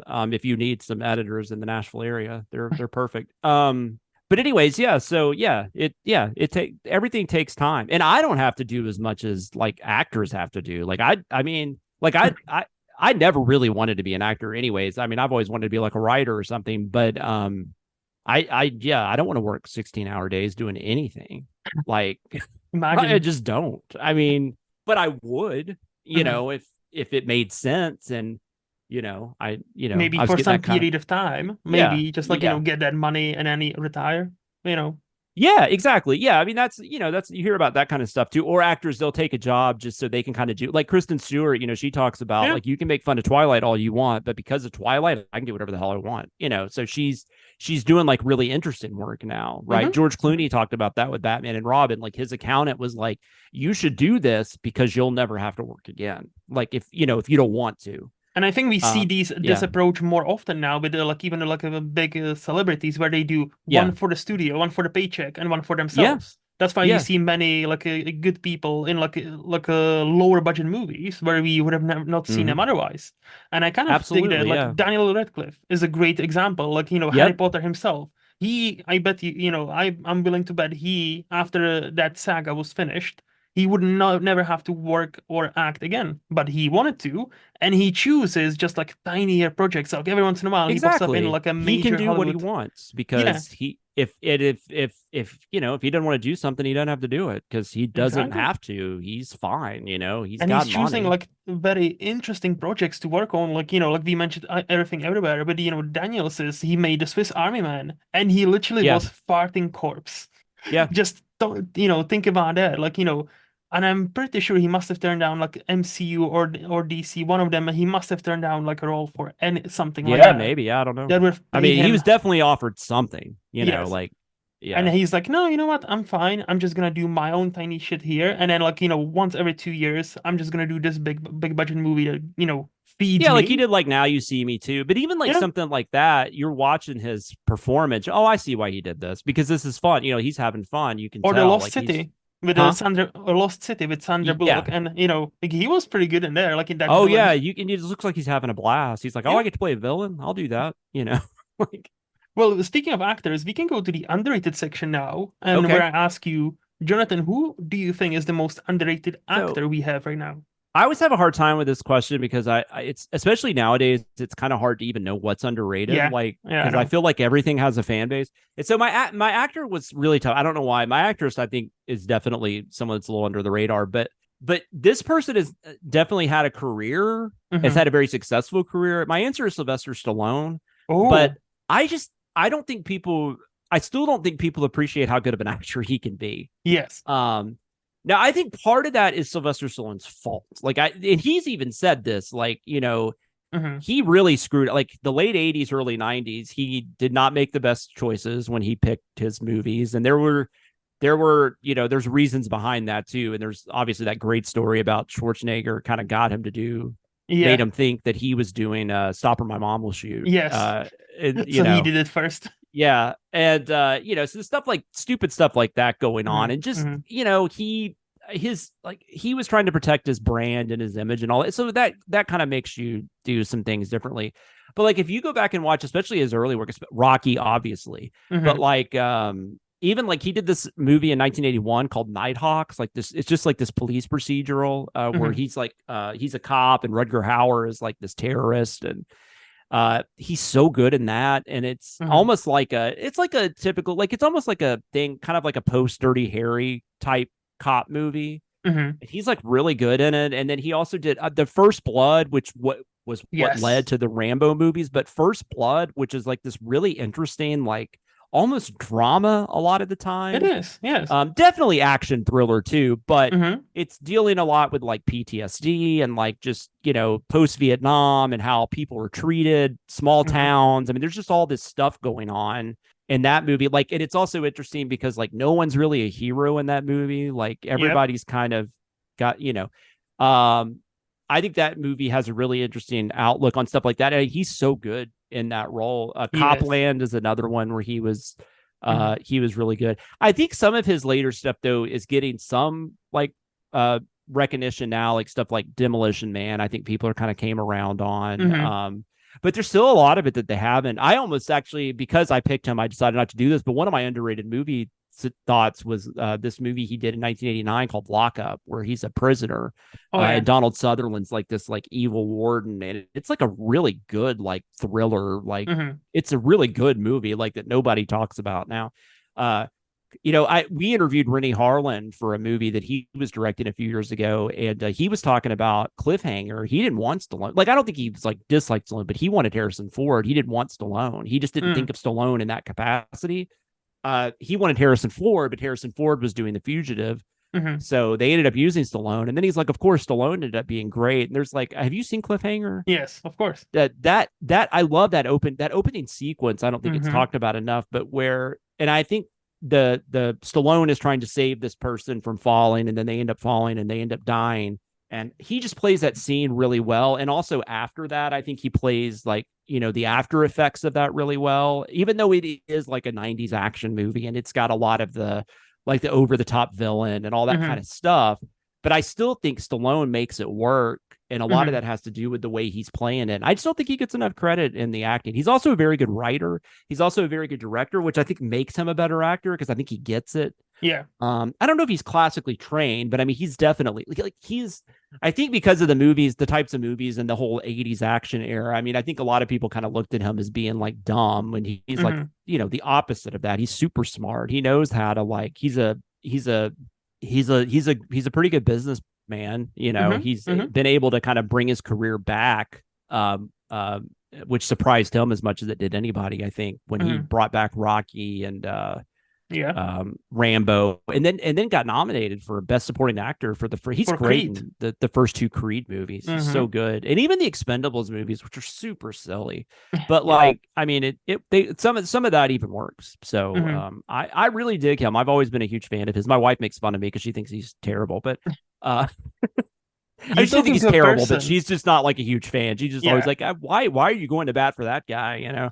You're talking to a person who, like, I literally had him at like one point, like number 2 of my favorite actors ever. Awesome. Like, because I grew up on like 80s, 90s action movies. So like all the movies you just mentioned, or most of the movies you just mentioned with him. Yeah. Like talk about movies, watching movies a bit too early. Like I've seen First Blood when I was like 11 or 12. I was way too young for that. I think I saw it like right after it came out. So I was probably like 7. Yeah. See? And I still remember it was made such a huge impact. And now going back to it, like I rewatched it for this other podcast I do, and I'm like, damn, this is such a great movie. And Stallone is incredible. Like Stallone, especially the last dialogue. Like, he's not Rambo. Like, and he is John Rambo, but he's not like Rambo First Blood Part 2 and Rambo 3, which is when it just got ridiculous. Like, UHF made fun of it, And that's what I brought up in my point, defending that movie. I said many things we associate with Rambo became thing because of Rambo Part 2, First Blood Part 2, which is a interesting title. Yes. Okay, First Blood Part 2 doesn't make much sense, but okay. But yeah, like the first movie is actually just about the PTSD and the Vietnam vets and how they were not celebrated when they came back, and how that they were viewed as child killers, and how they were not welcomed, and they were not they were not like. Many people did them dirty after that, heinous war, and that movie is quite open about it, and I think in many ways ahead of its time. And like now, I feel like it's getting appreciated, and Stallone it is talking about Creed. He was a front runner to win that Oscar. Like everybody was shocked when it was Mark Rylance. Yes. Which Mark Rylance, amazing. Like but he did little to no he did no campaigning whatsoever. He wasn't even there. So and then Stallone put a lot of money into his campaign. So he was the front runner for that night. So everybody thought, this is Stallone's night where he, this is his time, where we were talking about how this is his time to get that Oscar, because when else? And he didn't. I was kind of sad, but Mark Rylance. I was too. I mean, it's kind of like, that would have been cool if he had won. Yeah. But I don't even know if he gave my favorite performance that year, but I still that just would have been cool if he had won. It would have been cool just to give him some note, Like you need to have some sort of brain to last, pretty much 5-6 decades in Hollywood, and your name is that brand. Like if you say Sylvester Stallone, you don't have to be a fan to know who that is. Oh, exactly. Like him and Arnie, used to be this bigger than life people, like where they just became the brands pretty much. And I like Arnie. I mean, and I love a lot of those movies too, but I don't think Schwarzenegger is anywhere near the actor that Stallone is, or do Mhm. I think like and then obviously like Van Damme and Seagal, and I Yeah. love Van Damme. I love Mhm. Van Damme. Yeah. And I think I kind of appreciate him more now than I Mhm. did back then. But I just think Stallone is like such a better actor. Bruce Willis might be Yeah. better, but Bruce Willis also did so much other than action. Like he wasn't just that. Mhm. So Mhm. um, but yeah, no, I mean, I think Stallone really stands out even in that era for me, even if the movies weren't always as good as because like Rambo First Blood Part 2, I actually kind of dig that movie, but it's for a Mhm. whole different reason than I like First Blood. Like Rambo First Blood Part 2 is ridiculous Yeah. and it's over the top, but it still kind of works. Mhm. But I also think it almost turned it almost gave a negative. I mean, it people kind of forgot what First Blood was because of how popular that Correct. movie ended up Yes. being. And so it's weird to go watch First Blood and be like, "Whoa, this is not anything like that. Like this is 100%. so different." And I just don't think a lot of people realize that. So when you mention it, they're just like, "What, Rambo? Like that doesn't Mhm. make any." Then it's like, "Well, watch it." Yes. And he tried to get some of that back with that last one, but it didn't work It for didn't me. work. No, for me He neither. even called it Last Blood, so it was a Yeah. desperation, kind of like, And then he went to Mexico for most of the movie. I'm like, mm, what? I yeah. just never didn't understand the And he was movie. just, I think he was too old too. Like I mean, he's larger than life, and he's Yes. in way better shape than I at 70, whatever, that I will ever be. Yeah. But it's still like, come on, man, Same. Like like you're he not. could kick my ass twice. Like, I mean, Rocky Balboa, like he actually fought that movie, and I remember that was testing it a little bit. I mean, I know yes. Foreman fought when he was older, and I mean Tyson apparently is going to fight Jake Paul or whatever. But I'm not saying it doesn't happen, but it was still just kind of like, how is he lasting? But he kind of made it work. I like Hmm. Rocky Balboa for the most part, but I'm Me glad too. they moved on to Creed. Same. Um, and I Same. did not like Creed 3 as much as the first two. And I don't know if that had to do with Stallone not being on board. I don't know if that's the only reason, but Also same. Like I I liked missed it. him. I Yeah. liked it. It It was was a good okay. movie. Like for me, it was a good movie. But Yeah. like, because Michael B. Jordan, that was his first like a And directorial I liked him. debut. Yeah, I think he's got potential. Like I Yes. want to see him. I hope he keeps directing. I like Michael B. Jordan a lot. Same. But and but I just love the first two Creed movies. And Creed Hmm. 2 especially because basically they continued off Rocky 4, which I thought was really interesting. And I was like, Hmm. but I remember when I heard they were doing that, I was like, that's not going to work. And then Yeah. it totally It did. kind of worked. Yeah, it kind of Yeah, worked. it did. And it kind of made me even like Rocky 4 more. So it was interesting. But anyways, yeah, so Stallone was my answer for that. Even though Welcome that to seems kind of silly since he's probably one of the biggest box office stars of all time. I was just gonna say, welcome to Sylvester Stallone podcast. No, I could I could talk Stallone all day, man. Like Hmm. just that's my jam. So, who do you think is the most underrated actress we have right I know now? she's the most underrated actress, but I really like Anna Camp. So she Oh, is yes, in the Pitch Perfect movies. yeah. I actually thought about Brittany Snow too. Brittany Snow was the name that popped in my head. She was also in the Pitch Perfect movies. But Anna Camp I really like because she was in True Blood. I think that was the first time I ever saw her. Hmm. She wasn't a vampire at the beginning, then she became a vampire and came back. And she had a really fun arc on that. She Hmm. was also in this movie I didn't like very much, but this is kind of why I've started to love her. It was called The Lovebirds. It came out it came out like I think in 2020 or 2021. Okay. Camille Najani and is it Issa Rae? I think Yeah, that's sorry. Yeah, yeah.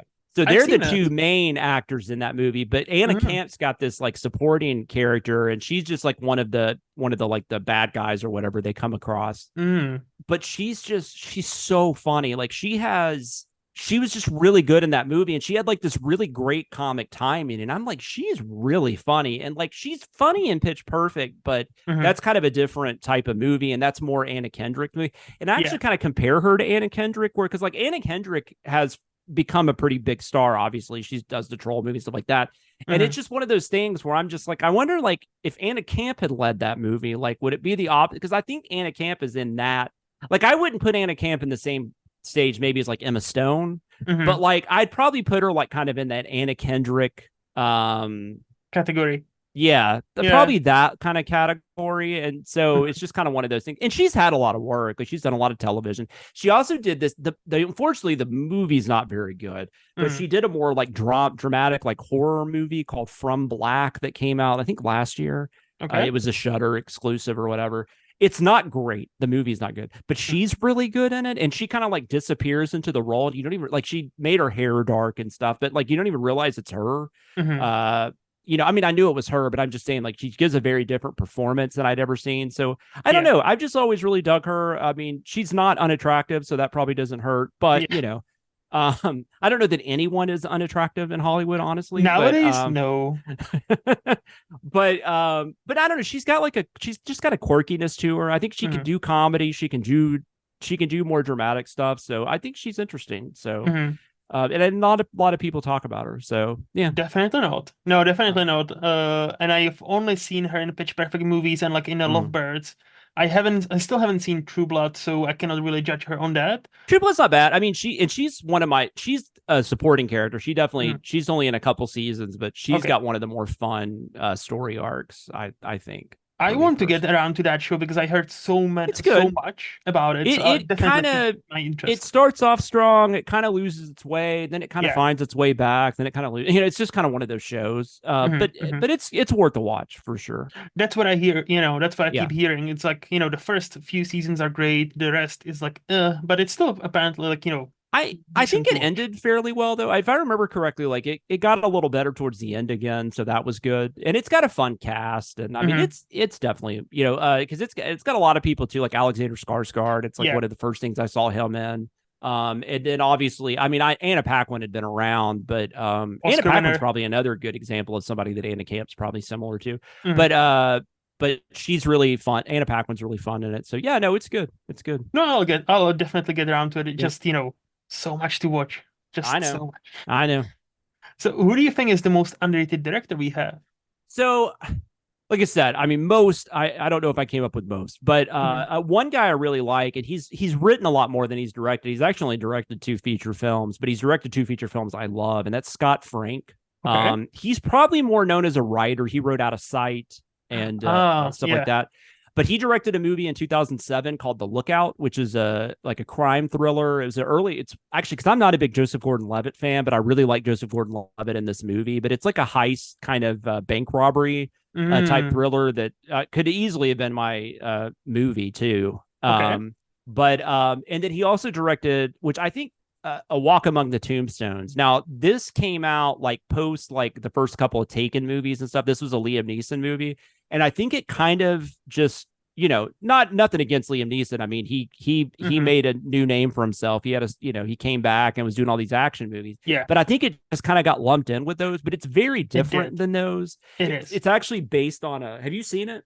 Yes, I actually have, and I totally agree, because like when it came out, I still remember that coming out, and I'm like, one of them Liam Neeson movies. I know exactly what you're talking about, and I was kind of over them, as many people were. And then I watched it like only like 2 or 3 years ago, Walk Among Tombs, and I was like, oh, this is actually very good. Yeah, it is. And the reason I saw it, because I probably would have just ignored it too, because I was kind of done with, because a lot of those I didn't really care for that he was doing post Taken. But although I do have an affinity for Nonstop, the one where he's airplane. There's something Ian and I both actually talk about that movie a lot. We both love that movie. Nice. But A Walk Among the Tombstones was based on a book in a series that I've read. I read a lot of mystery and thrillers and stuff, and it was this Private Eye series that this author Lawrence Block wrote. This is like the 6th or 7th book in the series, oddly enough, but it's the Matthew Scudder series, which is the character Liam Neeson plays. So I was interested in seeing it because of that, because I knew the book, and it was actually a movie that had been in production quite a bit before that. Harrison Ford was going to actually play the role at one point. Oh, nice. Like in the 90s and early 2000s. So it had been around, and so they finally were able to get it made. And Liam Neeson, but I thought Neeson was perfect in that role. And it's just this really dark, gritty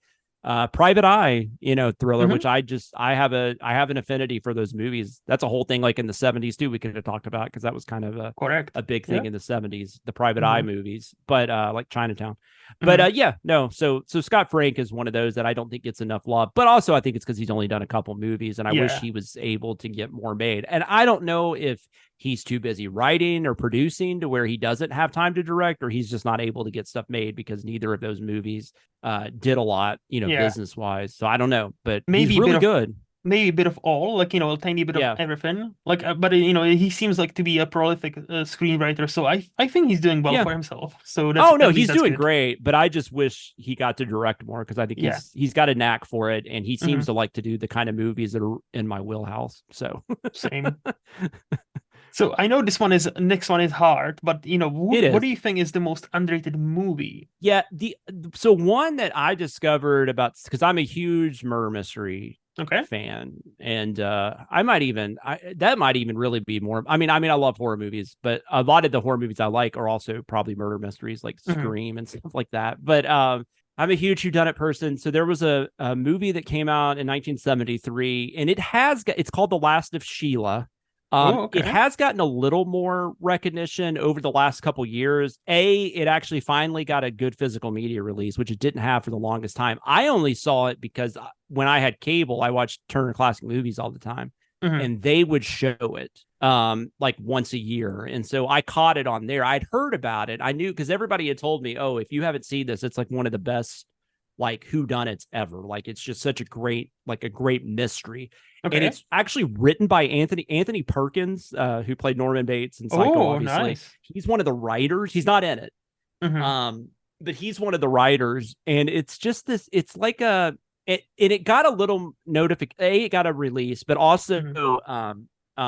oh my god, who the guy who directed why can't I think of his name? Ryan Johnson. Oh. When he made Knives Out, and Hmm. then the second one, he was being interviewed by a lot of people and asked like, where were some of your influences? And he kept talking about The Last of Sheila. Like he Okay. mentioned that a bunch. So I think that got it a little more attention. And it's like this classic, like kind of murder mystery setup. This guy invites like all his old friends and stuff on like a boat for the weekend, and they're gonna have this like murder mystery party. And then you soon find out that he's got all this dirt on everybody, and then Ah. people start getting killed, Hmm. and it's just so it's kind of got a pretty traditional setup, but the murder mystery game angle is interesting. Like that's not something that's done a ton, Hmm. and it's a really well constructed mystery. Like, and Okay. Perkins didn't write a lot, so I wonder like if this was just something that really fascinated him because I don't think it's based on a book or anything. I think they just came up Hmm. with it. And that's the main thing about it. Like, it's just such a good mystery. Like, Hmm. and the actors are all having a lot of fun. It's a lot of people from around that time. I don't know if it's people that people talk about now, but like Richard Benjamin's in it. He was in a bunch of stuff around that time. God, let me actually. I should have like written some of this stuff down, but of course I didn't because I'm dumb. No, Uh, it's fine. It's fine. where did you go? What did I do? There you are. Hold on one second. Hmm. It sounds Uh, interesting. Like I'll say this. Like I've never heard of that movie, so I yeah, did a well, and quick. it's a little easier to watch now. I don't know if it's something that's really available digitally. It might be to like rent now or something, Yeah, you can but rent it out. Yeah. okay, but like I said, it does have a physical release, and like I don't know if TCM still shows it because I don't really have I haven't had access to TCM in a while, except for every now and then we'll get a pack. We'll subscribe to YouTube TV for a month or something. Yeah. But James Coburn is the main guy. He was in a lot of movies around that time. Classic actor James Mason, of course, he's probably most well known for North by Northwest. Diane Cannon, who's also in another movie I thought about talking about from 1982 called Death Trap, which is another murder mystery kind of Hmm. thing. Ian McShane, a really young Ian McShane. Hmm. And so Raquel Welch is the other one I think people would probably know. So it's got a fun cast. And like I said, it's interesting. It was actually written by Anthony Perkins and Stephen Sondheim, who, of course, is mostly known for writing on Broadway. Hmm. Hmm. And then directed by Herbert Ross, who did some stuff around that time. But yeah, it's really good. I can't recommend it enough. I love it a lot. So Okay. it Okay. was between that. There's a couple others actually Hmm. also 70s kind of mystery type movies that I thought about. There's another one I thought about talking about called The Late Show, which Mm. is like a old school like private eye, like an old private eye coming out of retirement, like Lily Tomlin's in. It's a really cool movie. That's from like 74, I think 75, something like that. Yeah. So Yeah. Wow. But See, yeah. that movie knowledge is why I really, really like talking to you, and like, and like following you, and like seeing what do you rate and what do you Well, watch, thank because you. like you watch a lot of movies, not just like, new movies. You watch a lot of old movies, which is something I I try also to, do yeah. and respect. It's Like, it's amazing though. Like a lot of people are like, oh, you've seen everything. I know I haven't. Like, I mean, I have so many blind spots and like crazy yep. blind spots too. Like it's weird stuff. Now I will say, now I do watch a lot more current stuff now than because I did have a few years there where I wasn't keeping up with as much because I Hmm. was just, I had a job and I was just, daily life and I just didn't have as much time. Now I Yeah. have a little more, it's kind of part of my job. So I do go see more than I used to. So there were some years like in the 2000 teens where maybe I didn't see as much as some Hmm. other people. And I've still got some directors, older directors that like I don't have like silent film is definitely something I've been trying to dive into more lately because that's Hmm. something I'm kind of have a blind spot on. And there's some foreign directors that I haven't seen as much. Yeah. Yeah. So I'm trying to get to those and do some deep dives, but Hmm. sometimes other things come up. And sometimes you just want to watch Jaws. Sometimes, So yeah, exactly. Sometimes you just want to watch what you want to watch. Nothing wrong with that. exactly. So, and that's kind of nice too to not have to watch something. And that's the other thing. Correct. I mean, this is I'm not complaining. I mean, I love my job, but there are nights where I just want to do anything other than watch a movie or a TV show. Like I Yeah. just Yeah. I got to do something else. Hmm. Hmm. Play a board game with my daughter, something. Yeah. Or read. Yeah, read, watch a baseball game. Whatever. No, Read I and get watch you. a baseball game, which happens a lot. So yeah. Nice. Nice.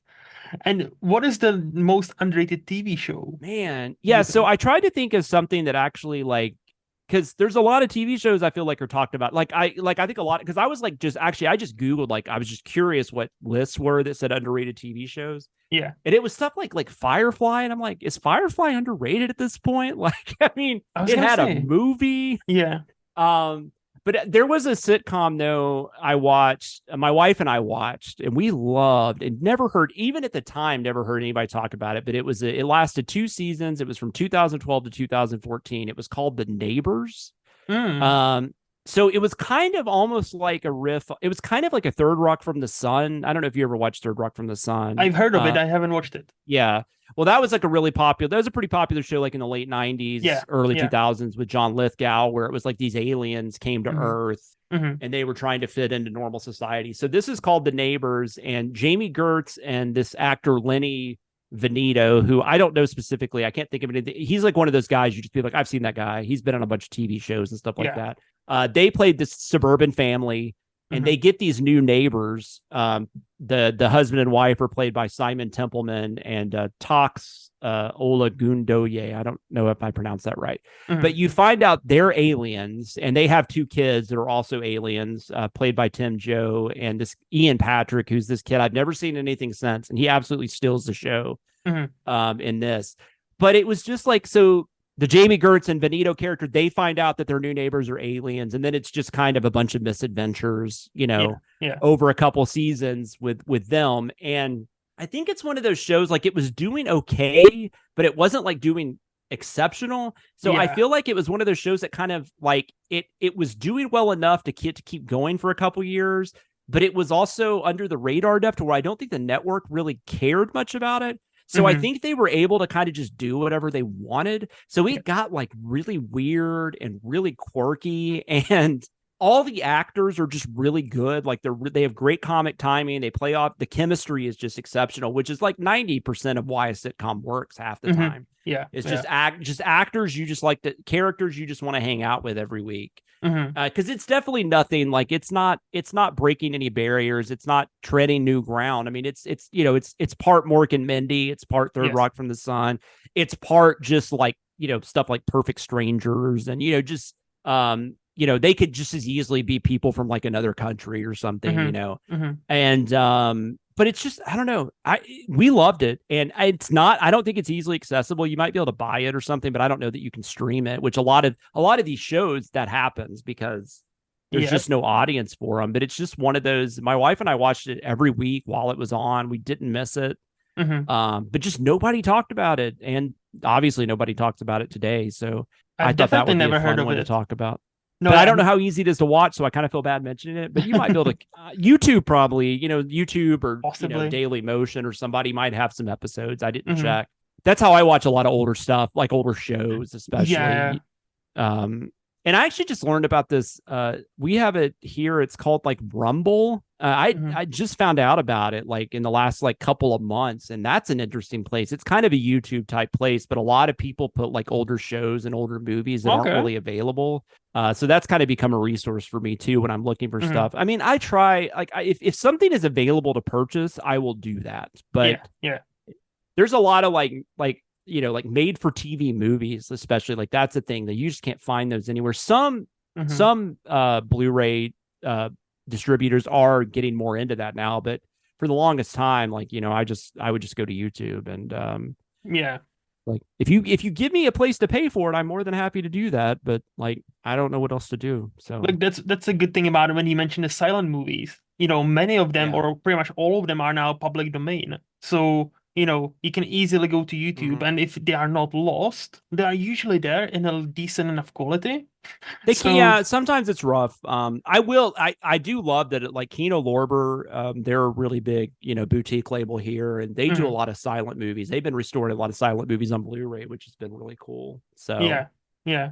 No, that's awesome. That's awesome. yep, Like, and again, like, strongly recommend YouTube for silent movies. And again, most of them are in good enough quality, but they yeah, are, especially nowadays. I yeah. mean, Yeah, nowadays, like, you and I, if you want it, we can actually restore movies because there's like, software yeah, available to us as well. So, and some people do that for just for fun, just that's their yeah. If hobby. I actually like really had enough time or Mm, patience to do something like that, sure, yeah, yeah. So we've been talking for a long, long time, which I really appreciate. By the way, like, I yeah. cannot, this is not a knock or anything. Like, this is just awesome. So, like, No, I've had fun. I've been asking you a lot of questions, right? So, like, let's flip the tables. Do you have any questions for me? Well, I mean, just like I don't know. So like what is your like I don't know, what is your wheelhouse when it comes to like movies and television? Like what is your like genre or Mhm. just type of film or like what interests you when you're like, I want to watch that? What Yeah. is it you look for? I'm look for pretty much anything original. Like, in a sense, like I always said, Yeah, I don't have a genre I would like, or sorry, I would hate. So, like, I pretty much like same. anything, and I'm trying to, like, and then the older I get, the more Hmm. I skew towards, like, foreign cinema, like, Korean, Same. Japanese, Italian, German, whatever. Like, because there's something about that where it's many American movies are still great. Don't get me wrong, they're still great, No, I know what you're obviously. saying. But many American movies, like, nowadays, what they talk about and how they approach certain topics and certain things, it seems very samey and very safe. Hmm. Whereas, like, some, Korean movie or like this Japanese movie doesn't feel safe, quote unquote, and it makes you think about something in a different way. And I really Yeah, like that because how, it's their culture, right? It's their yes. perspective, and it's just like it's interesting to get that perspective. Hmm. And it's just more accessible. I've Yeah. also not that I've always watched foreign cinema. I've never Hmm. been like I'm not reading. But I will say now that I've gotten older and I kind of watch just about everything with subtitles, anyways. I Hmm. mean, Hmm. I might as well be watching a foreign film. I mean, it And doesn't matter, right? And So me coming from a country that does not yeah, speak English, like, I that was my way how to learn English. Predominantly was watching movies and TV shows in English. So with English subtitles. yes. So that's how I learned. That's yeah, And that's interesting. I hear that a lot, and I'm like, that's really fascinating. yeah, so if you were to go to Czech Republic, most things are dubbed.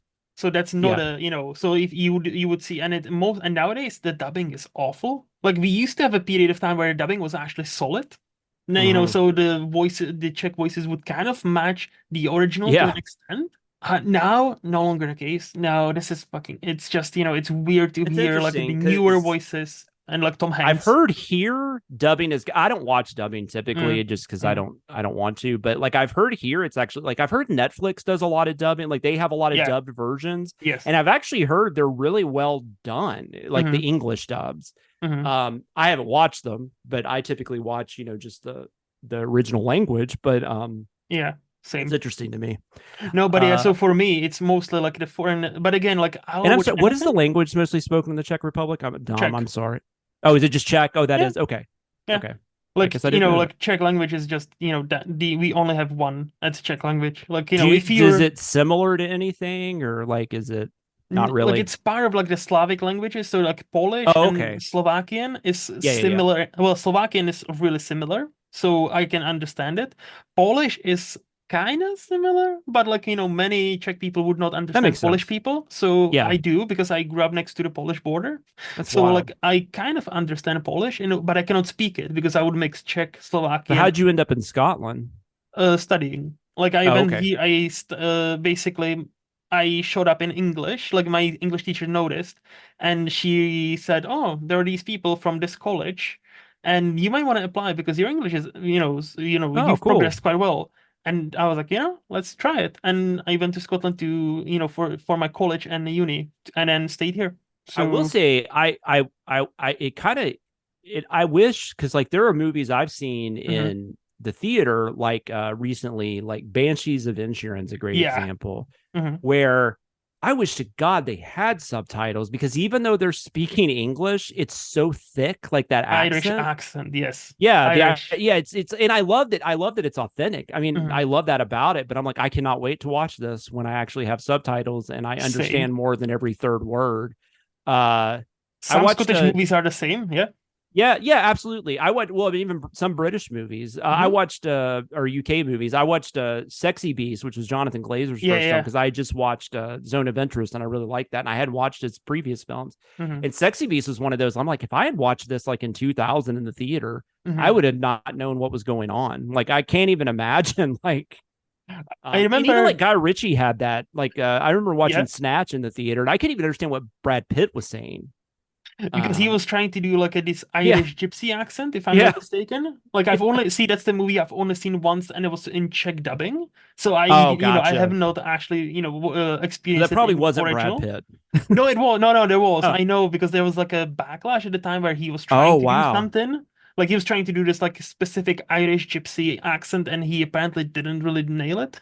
So like there was That a might have been why big. I couldn't understand him, but I just thought that was funny. I'm like, I can't even understand Brad Pitt. Like, No, so but how am there's a I gonna? great like Scottish movie called Angel Shire, and it's like about like a whiskey and about this like a guy who Oh, I haven't heard of this.